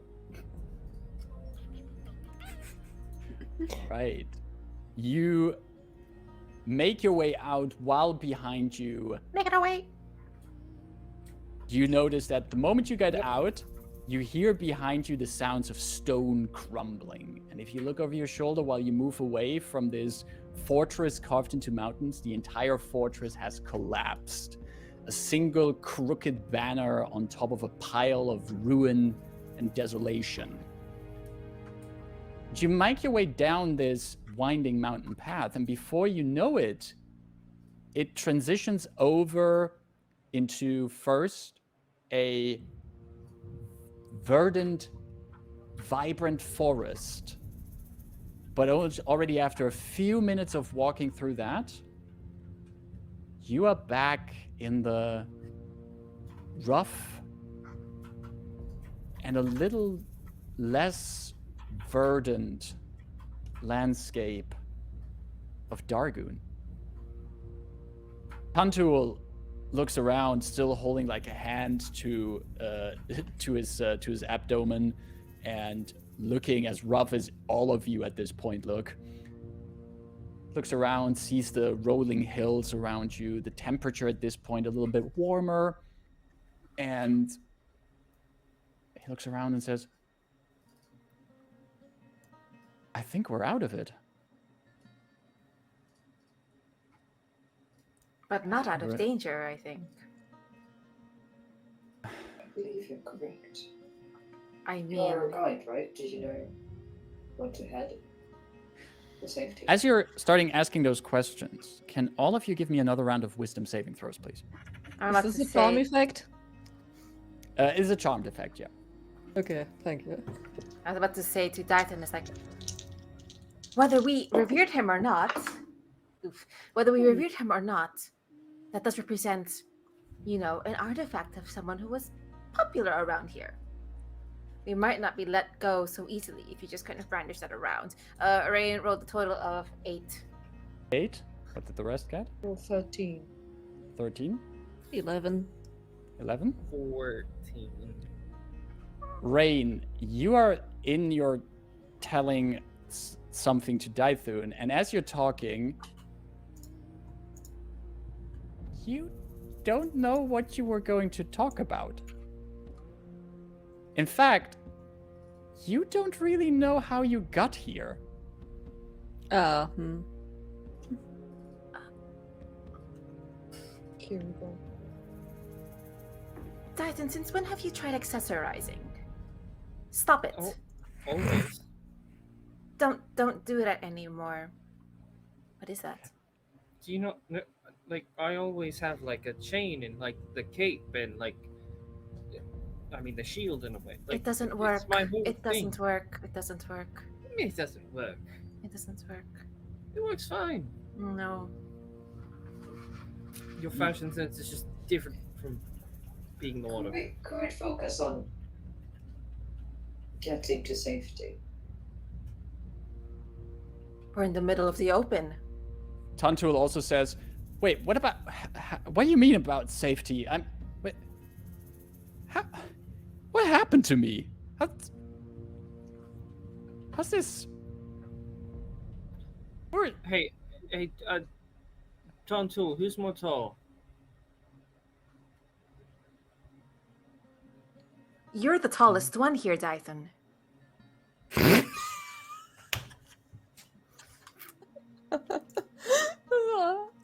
I give thought up. Grievous is the I give up. tallest one. I'm out. I'm out.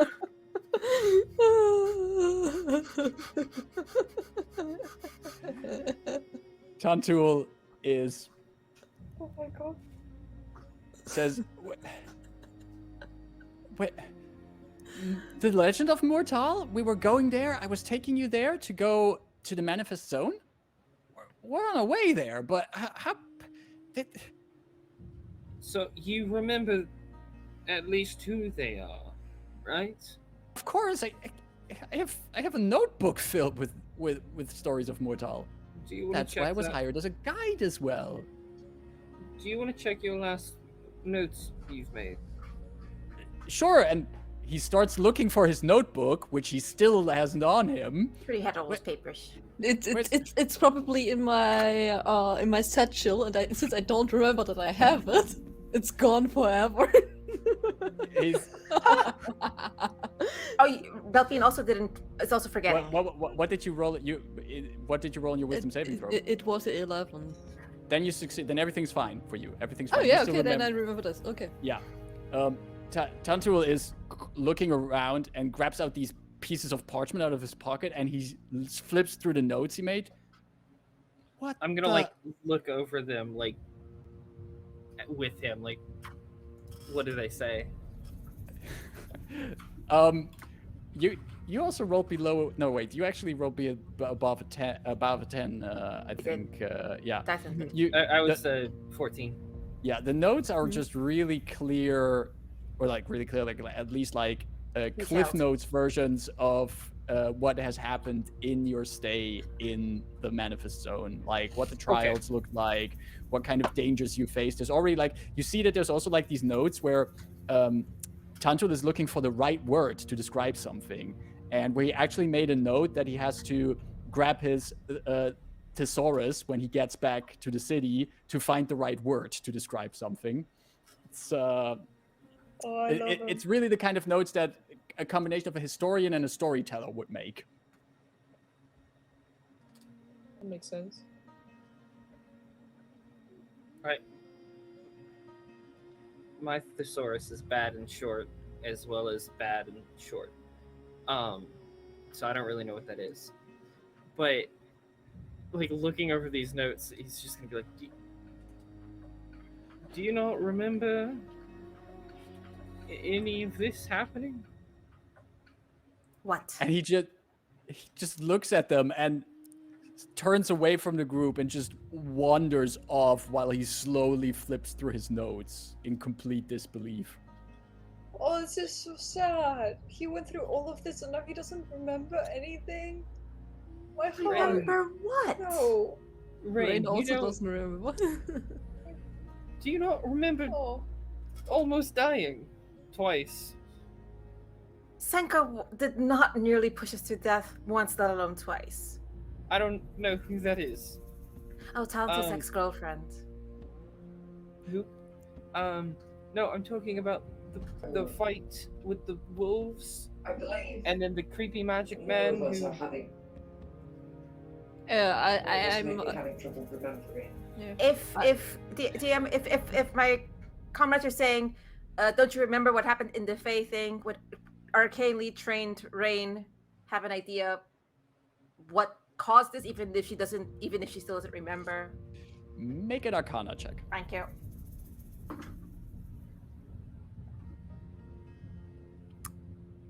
$13. Well, as you're pondering, and I would imagine that maybe, would you say that, how does Rain feel about being told that she's supposed to remember something but doesn't remember it? How does she feel about that? Is she irritated? Is she frustrated? Only irritated if they keep pushing it. They're like, Right. no, it didn't happen, so it didn't happen. Calm down. Okay. And while you have that feeling in you, you think, and you start realizing this is a known effect of Manifestones of Thelanis. You know that it happens that people walk into them, are not seen for weeks, and come out and don't recall what happened to them. Ah. Okay, I will concede that something may have happened. You're welcome. Fey magic, when exposed to them, has a bit of an effect that sometimes your experiences with them might be removed. Ah. I wonder if I can dig into my own thoughts later. As you think that, if you think in your rain, you see Tantul turns around, holds one of the pages up with one of the sketches he made of Mur'taal, and he goes, "How did I get a sketch of Mur'taal?" Because yeah, you were in there. We saw Mur'taal. We went out. We finished our mission. Magic erased your memory, my memory, and Rebus, I'm sorry to say that some of yours as well. I know it's a bit of a sensitive topic for you. I mean, I figured something was wrong, but at least this time it has an explanation. So, I guess we can head home, and Dythun and Dythun can recount us the rest of the tale we might be missing. Right. You see Tantul rubs his forehead and then says, "Yes. Yes, I think that would be the best approach for now." As they're saying all that, Dythun's like, well, since I think everyone else was obscured by the fog, I'm the only one that was present that remembers.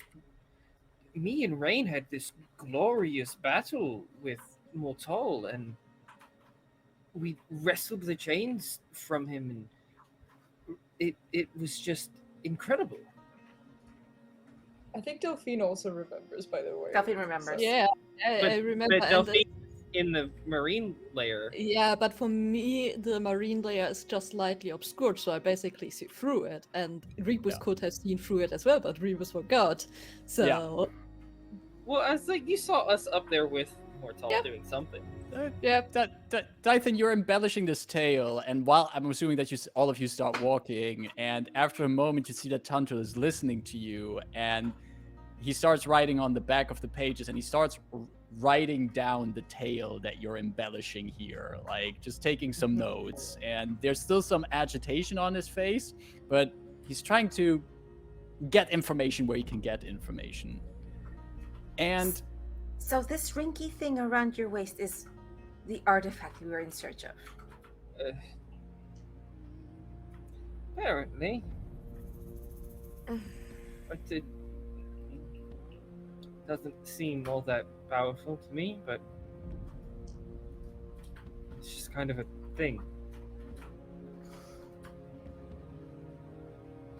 Identify. identify. Rain bends down to at Dythun's waist, and her eyes quickly flash silver. And she casts Identify. You cast Identify on the chains. Yes, tell me all the things, please. Finally. So, these are the chains of Mur'taal. Yup. And they are magically imbued with the powers of not just the plane of Thelanis, but also of amazing old craftsmanship. In game terms, they require attunement and are considered a whip. While attuned to them, you are also proficient in whips. And they are a +1 whip, so you get +1 to your attack and damage rolls.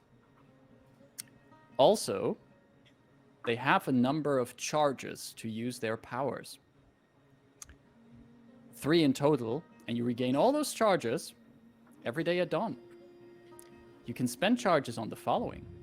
You can spend a charge to increase the reach of a single attack by 5 feet. If that attack hits, the target has to succeed on a strength saving throw or be knocked prone. Or you can also spend a charge to use the chains defensively. And if you do so, you can spend a charge as a reaction to increase your AC by 2 against an attack. Probably maybe even making the attack not hit you. And you also get a sense, with the Identify spell, Yes. that there is more magic hidden in it that needs time to be unlocked by its wielder. Coincidentally, Identify spell is something granted to me by the Fae. Fun. As There I'm leaning down is- looking. Mhm. There is one thing more that is within the capabilities of an Identify spell to find out. No, that's fine. Because Tell me over Identify PM spells if you can want. also tell you about curses on items. It's fine. This item, still having a lot of dormant magic in it, and whatever kind of potential is still hidden in it, does come with a curse. Surprise. Once attuned, you cannot end attunement to it without the use of magic such as Greater Restoration. Also, the chains want to be seen and grow their legend. While attuned to them, you have disadvantage on all deception, performance, and persuasion checks aimed to deceit, deception, or pretending to be someone else. Additionally, when you die while attuned to these chains, your soul is transported to Thelanis and becomes part of whatever narrative they want to weave. Here we go. Dythun, Yes. remove your belt. Nope. Remove your belt. I take it Dythun hasn't had enough time to attune to this yet. No. You have not yet attuned to it. No. Dang, that's why I wanted to attune to it. Dythun, remove your belt. I'm okay, thank you. Remove your belt or I will pull your tail. I'd like to see you try.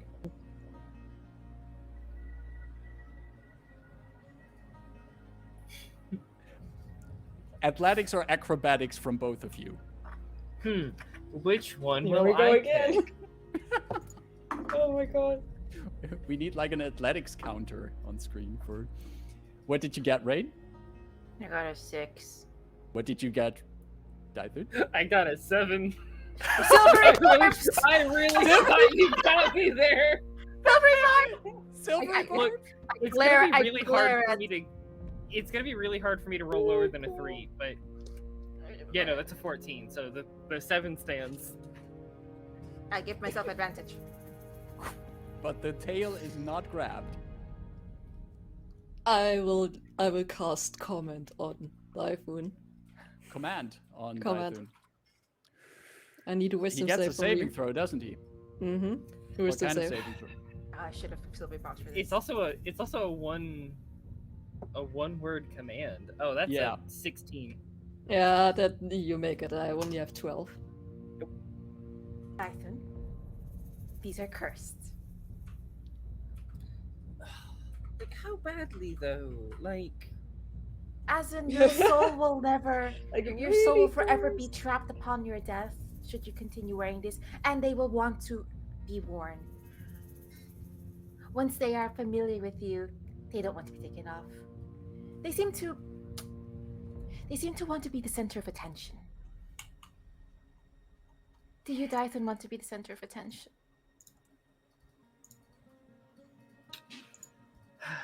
I mean, it depends. Maybe eventually, yes. Maybe eventually that sounds as if you would, we would stay together, you would basically drag us in any fight that is coming up. What do you think, Kaitha would think about that? I say aloud. Ooh. Names were dropped.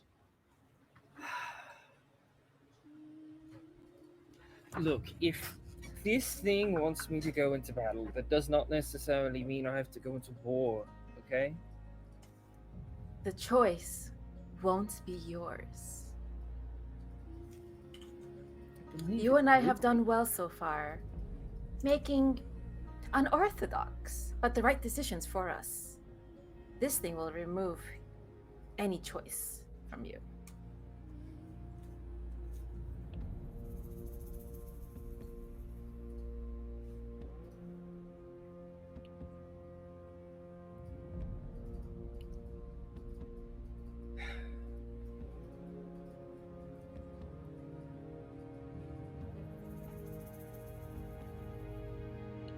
I'll tell you what. I will keep these. I will give you something in return.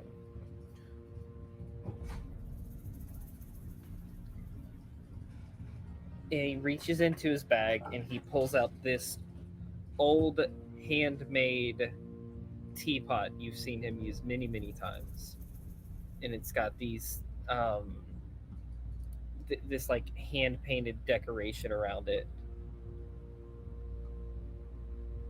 Oh, friend, if I may, I must admit I'm still a bit confused by this whole situation, but if this item is what we came here to recover, first we are forced to, contractually, we have to return it to the person who hired us, but also, given the nature of the things we've been retrieving for them, it might not be wise to keep it, especially if it's cursed. I've been thinking it might not be wise to keep blindly giving these things. Well, I agree, but... Well, are you paid for thinking or for retrieving the fucking items?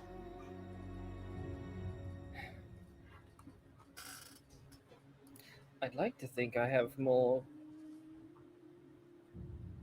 control over myself than whoever's giving me gold. Look, for now, at least. Rain, hold on to this. He hands her the teapot. I opened the lid. You can put the belt in here. No. Take it off. Listen, Dythun, if you really wanna have a cool as fuck whip that is somehow stronger than a normal whip, I only why not explained the curse. I buy didn't explain one? the cool things. Yeah, it's obviously cooler than a normal whip because it knocked Reavers prone, so... It's a chain, it's obviously cool. So chains are cool. you can go and Sharn to Tresca. Tresca will basically craft you anything you would love to have. And you're not forced to take an item that is obviously first cursed and second not meant for you.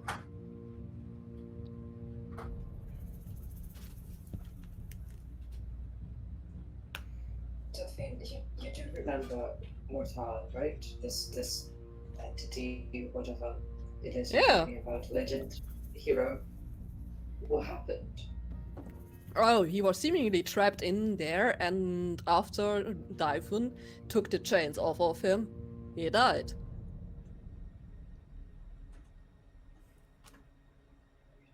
Doesn't seem like a very So, and now desirable end. And now imagine Dythun dying by let's say falling from a very fucking tall building, and then he gets trapped in there, and then he has to witness for the rest of this being of what is left of his soul to maybe fall again from a biggest fucking building. Because it's a Look. cool story. Past experience has dictated that cannot kill us. Secondly, This is true, Delphine. This was a poor example on your half. secondly, Well, previous success doesn't justify future success in this case. fine. Give me that back. The teapot. Yes. I was gonna have you keep it as collateral, but obviously that doesn't matter anymore. He takes it off, he drapes it over Rain's neck, and just starts walking. Rain, I put it. as the chains are draped over you, could you give me a charisma saving throw? I wanted You're to welcome. immediately put them into my bag. Okay, You wanted come on. them. I gave myself advantage. No! That's true. How long does that advantage last? A minute. This was way more than a minute. That Charisma. yes. Okay. I rolled a 5. My total is 11. Oh, wow. It's your best saving throw, isn't it? Mm. As the chain, Dythun just takes off the chain, puts it around your shoulder, and the moment the steel of it comes on you, you see for a moment in your mind's eye the flash of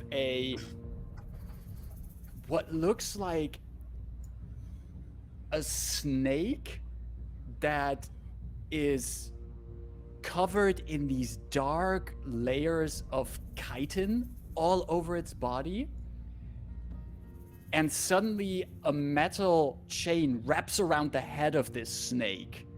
And as you see that image, you notice, and all of you see that, the chain starts wrapping around Rain's throat.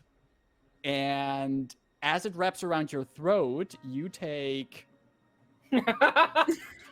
Didn't get to fucking rest. Oh, no, you don't.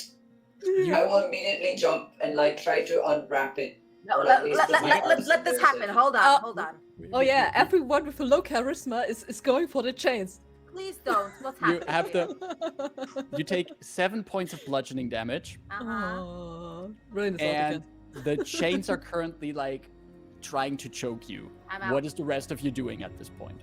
Okay, I probably had this. explained. This is cursed. Holding them so she doesn't, Yeah, die. Dythun immediately turns back around. And if he sees Rebus going for it, he's gonna nope, hold on, grab them and try taking them off. And you, Dythun, you try to grab them off. Rebus, you're also trying to get them off, right? Yes, I just know if I make it though, if Dythun gets there Okay, first. I would say at this point, both of you basically at the same time are at the chains trying to take them off. Both of you are pretty strong. But Rebus, I need you to make a charisma saving throw as well, please. Please This was why I was saying stop no. touching it.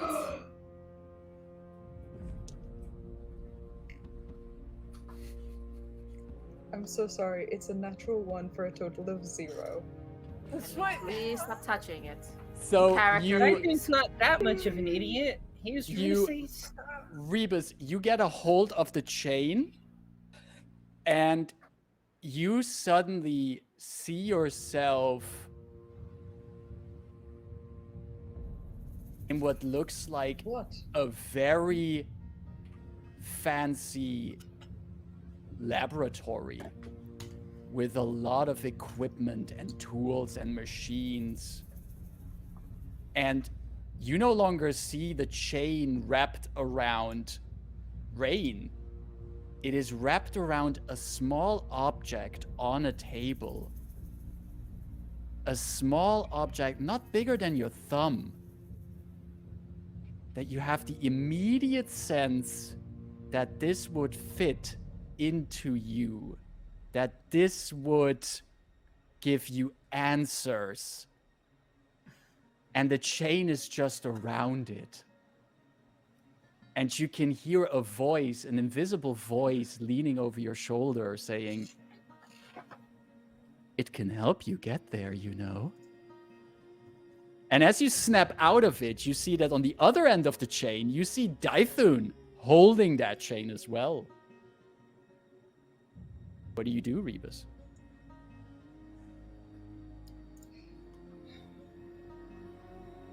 You know what?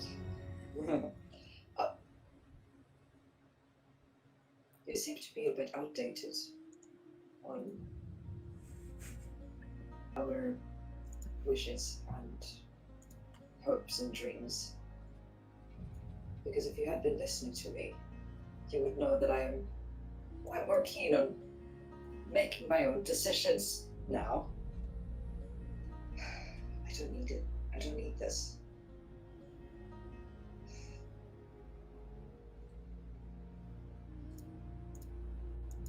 And I look at Dythun as I'm saying this. I don't need this. I want to let go, Dythun's like, but I'm still grabbing onto it.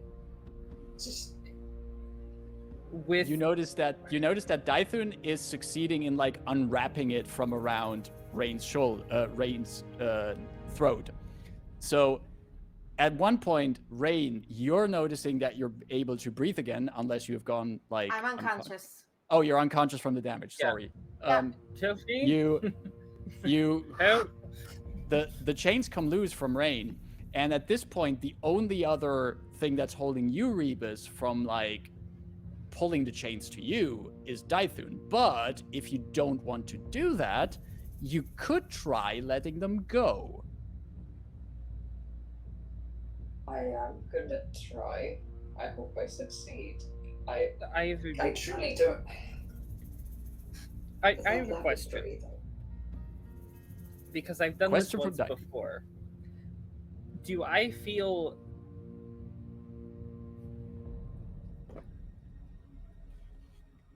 like the same resistance that I did with Mur'taal trying to pull these chains away from Rebus? Like Rebus does not want this, but it won't let Rebus let it go. Kind of like with Mur'taal. It's a similar sensation, yeah. Okay, I'm going to help. If Rebus needs to make a check, I am essentially helping Rebus try and overcome this by punching Rebus. Just like away from the chain. Let's go. Do I make that saving throws yet? Yeah, I let them fight, and I going over Do you wanna to fight? Rain and give like the last 5 health points that I can give over. Thank you. Dythun, you show some tough love to Rebus, and there's no check involved in letting this go. You can let them go. However, your tough love is still helping in this situation, because Rebus, while your hands let go of the chain, it's almost as if the chains don't like to be rejected. They hate you for that resentment. And as you let them go, you feel that sting of them in your mind. But what stings worse is that punch from Dythun coming in. So you only take 2 points of psychic damage from your choice. And the knowledge that your companion plays well. And then I actually let go. The chain is let go. Dythun, you have it fully in your grip again. Rain is back and conscious again. The chains are no longer around them. What are you going to do? Right. Thank Can you, we dear. agree Idiots! that I can just hold on to these? Because obviously they don't like you. You don't like them. I'm taking off the backpack, opening it, like put them in there. Stop. Drop them in there. Put them in there. No one touches it. They don't have a hold on me. I could let them go. Yeah, I yeah, move please it. let them go. I did. I gave them to Rain. I already proved that. You nearly killed Drop me with them in the backpack. No one said you thought should. you were strong enough in mind to resist whatever this is. It doesn't make sense My that I can do it. body neither of you was can. not. Look, Because someone decided to be antagonistic, and I got electrocuted and burnt to a crisp. Look, all I am saying is, they do not have a hold on me.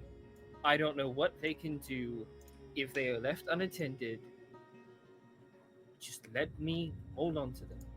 Drop Just them. drop them in this backpack. He's gonna just drop them in the backpack. Okay, closing the backpack, not touching them at all. Since there is nothing of worth in there anyway, and it's not the magical one. Throw them in there. Delphine the will bag. hear telepathically in her mind. I mean this with the kindest of intentions. But I will check, even without your consent, if your mind has wandered to those chains. Only until we're rid of them, of course. I can assure you, these chains are not in my mind. I'm the only one who hasn't touched this fox yet. And I'm not willing to touch them. Assurances are nice, but not enough always. I close the connection. So right now, I'm like half crouching on the ground. I would be like essentially face palming with my hands, except my visor is broken, so like my hands are like inside my head. It's just like.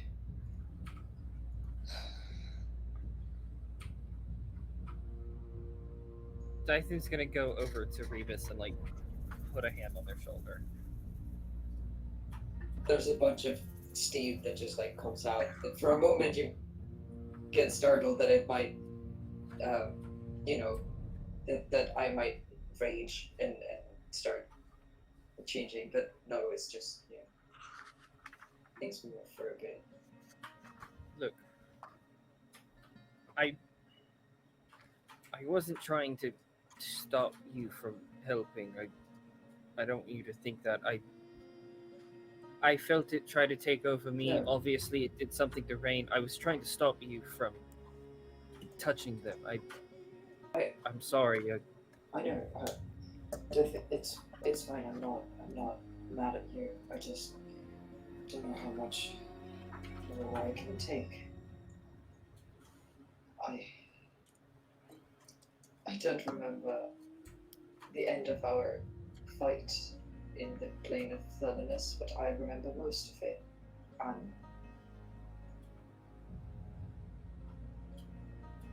I'm really happy we're outside, but things just don't seem to want to let me go. Not just me, all of us, I assume, but I don't want this. I don't want to do any of this. I don't want to have to care anymore. It offered me my memory back, the chains. It offered me a way to retrieve it. I don't know if it shows me where they actually are, but it, essentially was telling me, keep us and we can give you what you're missing. But I'm not sure I want it anymore. Maybe I can offer you a bit of peace in this. It showed me something when I touched them as well. And it showed me something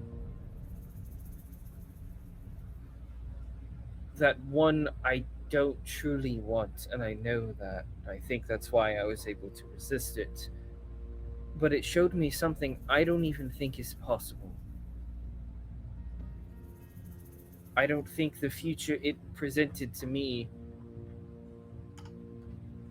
I don't think that's something I could ever get back. I don't want that to discourage your hope in retrieving your memories if that's something you want, but I offer that I don't think those chains could help you with that regardless. You're not going to get yourself back through the help of an item. It's going to be you and the people around you that help you get where you want to be.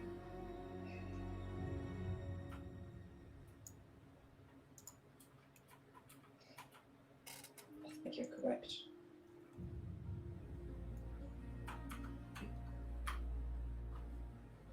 I think I need to reconsider my priorities.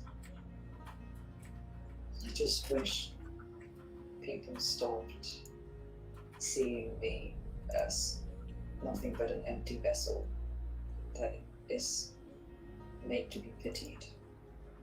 Well, I guess that's what I enjoy about you people. I like traveling together because you don't do that.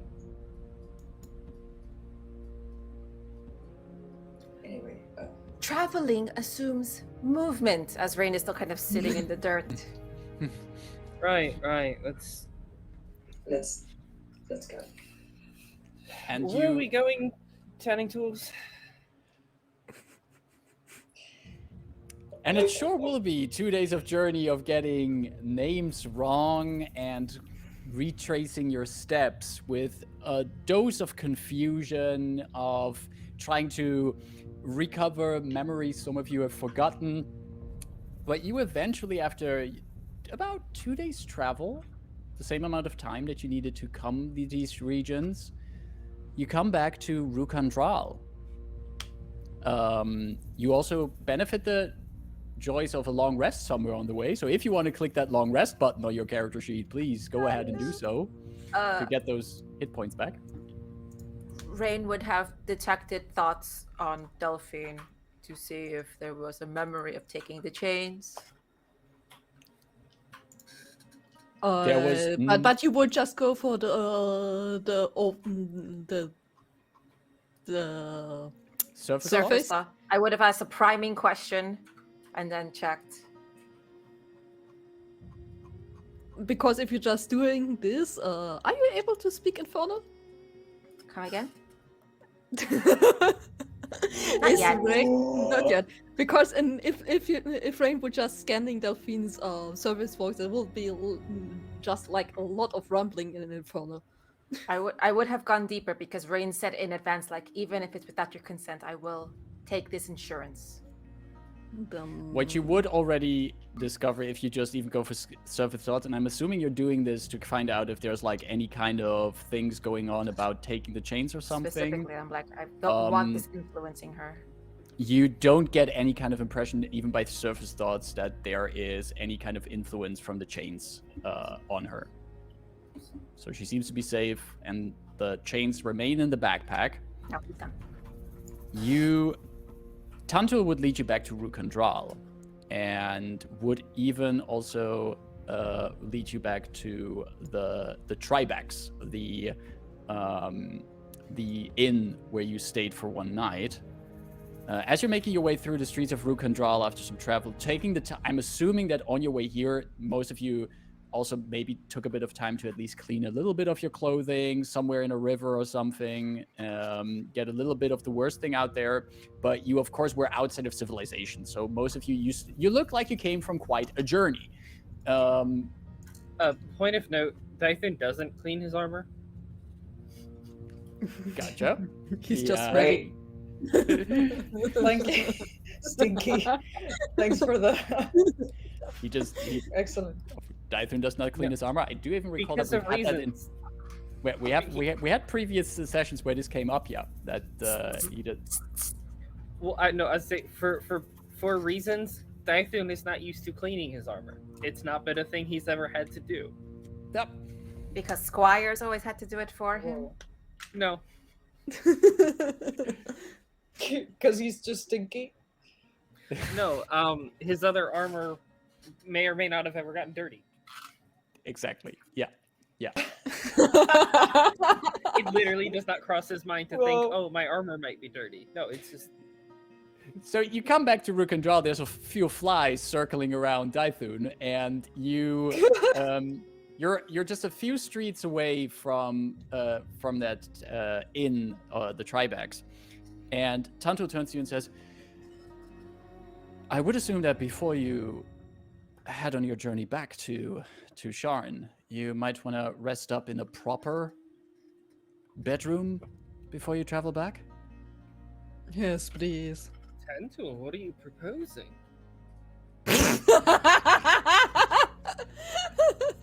I barely even know your Finally, we name. finally got to this part of the episode, everybody. Oh, Thanks for hanging wow. out with us.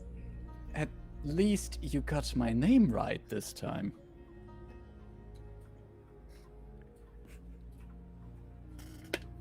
Anyhow, I would suggest that the Tribex would be a good place to get some rooms. There'll be a treat from me. Even though I seem to have forgotten my visit to the Manifest Zone, I do have a lot of notes. And I'm still wondering where my notebook is. Oh, Delphine. You know, He's behaved himself this far. well, does Rain know that Delphine has it? Because Rain forgot. Yeah. Oh, you're right. Yeah, right, yeah. Dythun's just gonna be, I "Oh, remember yes." we jumped from this waterfall thingy and you Yeah. lost it. I think, yeah, when you jumped, it like And you were fly- very upset about it. That's why you have the papers, because Yeah. your journal was lost. Delphine, can you give me a deception check with advantage? I'm good at this. I am just looking at them both, really disappointed. Just like, I can't believe you guys are doing this. But Just Rebus wouldn't know 21. either. Yeah, Rebus wouldn't know either. 21. I remember. Rebus, Nope. Rebus would Rebus still. remembers Rebus would most of still. it. Yeah, Oh. Rebus. Yeah, I just forgot who Mur'taal is. Right, Yeah. right. My bad. Oh. What did you roll, Delphine? 21. Yeah.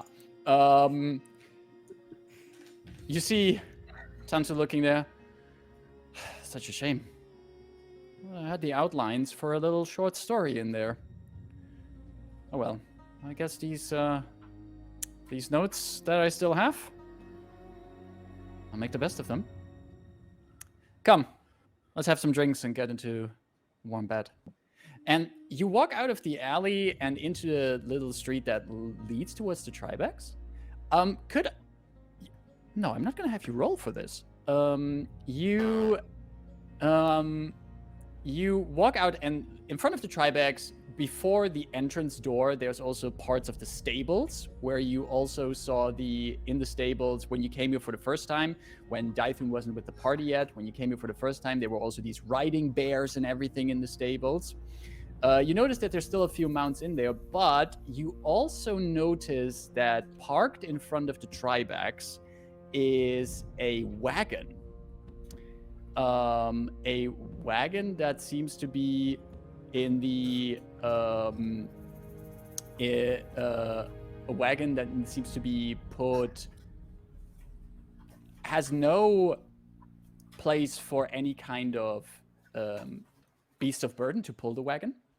That is on these kind of on these larger skates and slightly hovers over the ground as if elevated by magic. It is a very fancy crafted made wagon, fine woods used to build it. And most of this wagon looks very familiar to most of you. This looks very much like the wagon that Aurea traveled in when you traveled through back from one of your missions by the House Orion's convoy. Mhm. Not only do you see the wagon there, but you also see that flanking the entrance to the Tribex are two Warforged that you also recognize as these bodyguard Warforged that accompanied Aurea the last time you saw her. Rebus will hear in their mind. Do you wish to be a fly in the wall for this interaction? I can make it happen for you. Oh,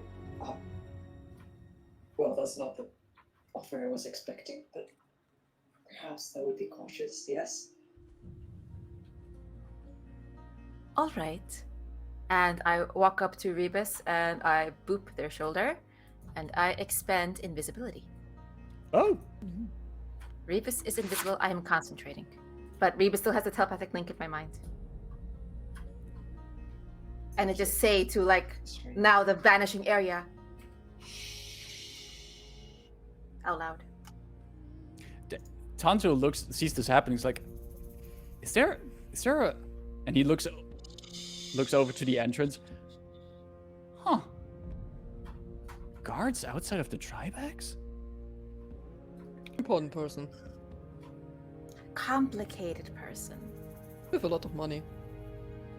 Tanto, perhaps for safety, as our lives have been pinging back and forth rather rudely.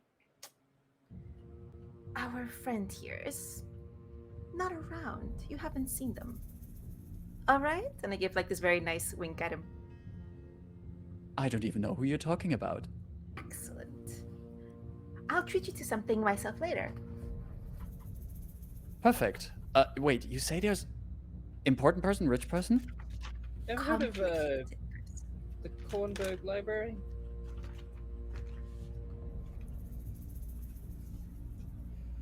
Korenberg? Come on. Wait, how do I look? But you look fine. Just kind of noticing like his armor is dirty. Just gotta have my charms working for me then. Come along, everybody. And all yes, of you... all 4 of us. And you move towards the entrance that is guarded by 2 of these Warforged. Rebus invisible, the rest of you in sight of these automatons, and walking past the beautiful carved, enchanted wagon of Aurea.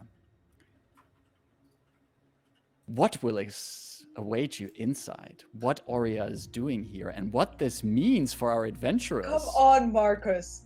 We'll find out No. next week on our next session of Convergence Manifesto. Oh boy. Seriously? Now? Yeah. Yeah?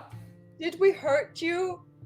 No? Just- We I'm kind sorry. of did. I mean, he didn't get to monologue as much as he would have Yeah, wanted we were to. kind of. The We were kinda encounter he awful set up with like. I wouldn't. I'm Sorry. I'd say, this was all on brand for the party. I think that we had a lot of interesting combat in here. We had a nice resolution. There was some in-party conflict about those chains that was, from my perspective, interesting to watch.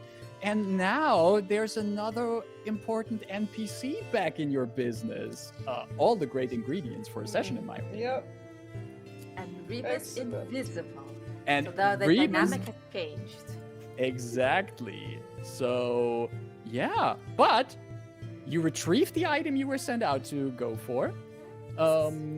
And I'm really wondering how it goes from here. I was really, when you had that thing about the chains, I was sitting here wondering, like, oh, this could go so many different ways. This could get really interesting, and I'm still wondering where this is going. Oh, thank God for identify. Oh, I was Then really hoping everyone you started wouldn't. touching it.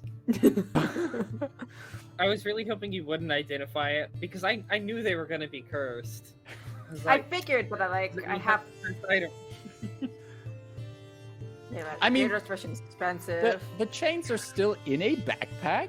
You haven't handed them over yet. There's still stuff that can happen with it.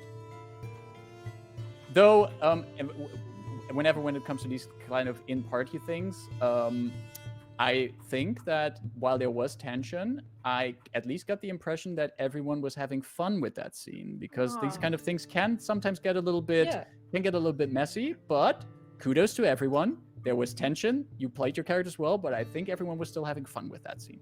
Oh yeah. And if anyone on the other side is watching, we have our own private chat, and we used it definitely before when we need to reaffirm lines or when something's uncomfortable.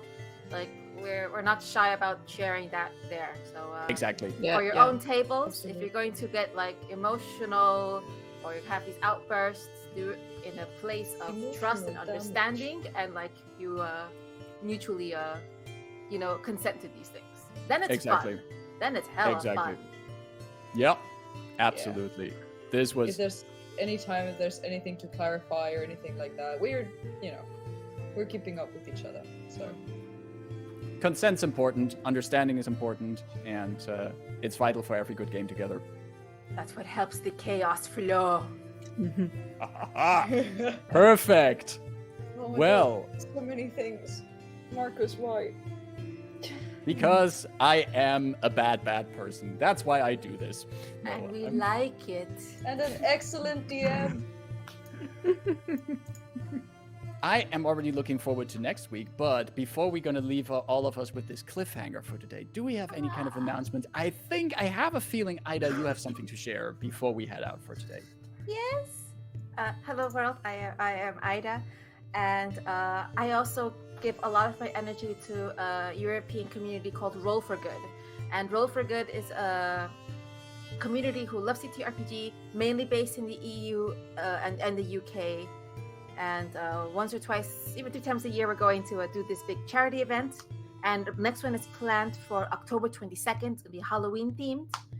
And we are looking for Oh, GMs. We are looking for GMs. I've linked the tweet that explains a bit about who Roll for Good is, what we do, what kind of community we are. And we're looking for an amazing couple of GMs willing to host any game. It doesn't have to be D&D. We've had Powered by the Apocalypse on, we've had a Vampire in the past, we've had indie games, all tons of fun. And if you want to come volunteer your time with us, we have an amazing production crew, amazing support staff and coordinators. We really mandate safety tools. Diversity matters to us. We have always a diverse range of queer people, neurodivergent, disabled. I'm trying to get more POC because in Europe, that's not always the first thing you think of, but I'm in Europe. Hello. So there's more of us out there. So please come find our charity and sign up if you want to be GM. Player signups will take place in a couple weeks, and I will be letting you know when that is open there. So please come hang out with us at Roll for Good. And if you can, if you have things you're willing to donate for our giveaway, commissioned art, modules, digital books, even physical ones, we'd be really grateful for the assistance. The community's looking for mods if you want to help out on Twitch. If you're artistically inclined and want to work with a very well-oiled graphics team to make overlays, lots of animations. It's a very sleek-looking kind of show. I run socials if you want to help me out with socials. Production team is also really well-experienced people who can probably share a lot of skills and knowledge with you. Help us out, grow your skills, and do some good while playing TTRPGs. That's me. Thank you. Alrighty. Yes, thank you very much for that. Definitely check out Roll for Good. They are a great crew to play with and a great project that they work on. So check them out. Links in the chat. Do we got anything else we want to share before we head out? Looking around. Welcome back, Izzy. We haven't seen you in a while. Yeah, sorry for the Yeah. auto-modding, but but What- maybe you have written a lot of caps, because that's the only thing that the bot is auto-modding at the moment. A little bit. But A little bit. it wasn't malicious. The bot is learning. Yeah, Yeah. exactly. They're in training. They're still leveling up their bot class, and they're working on some class features. Not every bot can be Rebus. All right, then. Well, then, just like our characters are heading to an inn, we're gonna look for a place to rest after this adventure. Thanks, everyone, for hanging out with us, lurking in chat, chatting in chat, for the follows, for the raids, for the good times. Thanks to these amazing players for another great session, already session 30 of this campaign. And we are going to be back next week, same time, same place. Thanks, everyone. Enjoy the rest of your day, and see you soon. Bye-bye.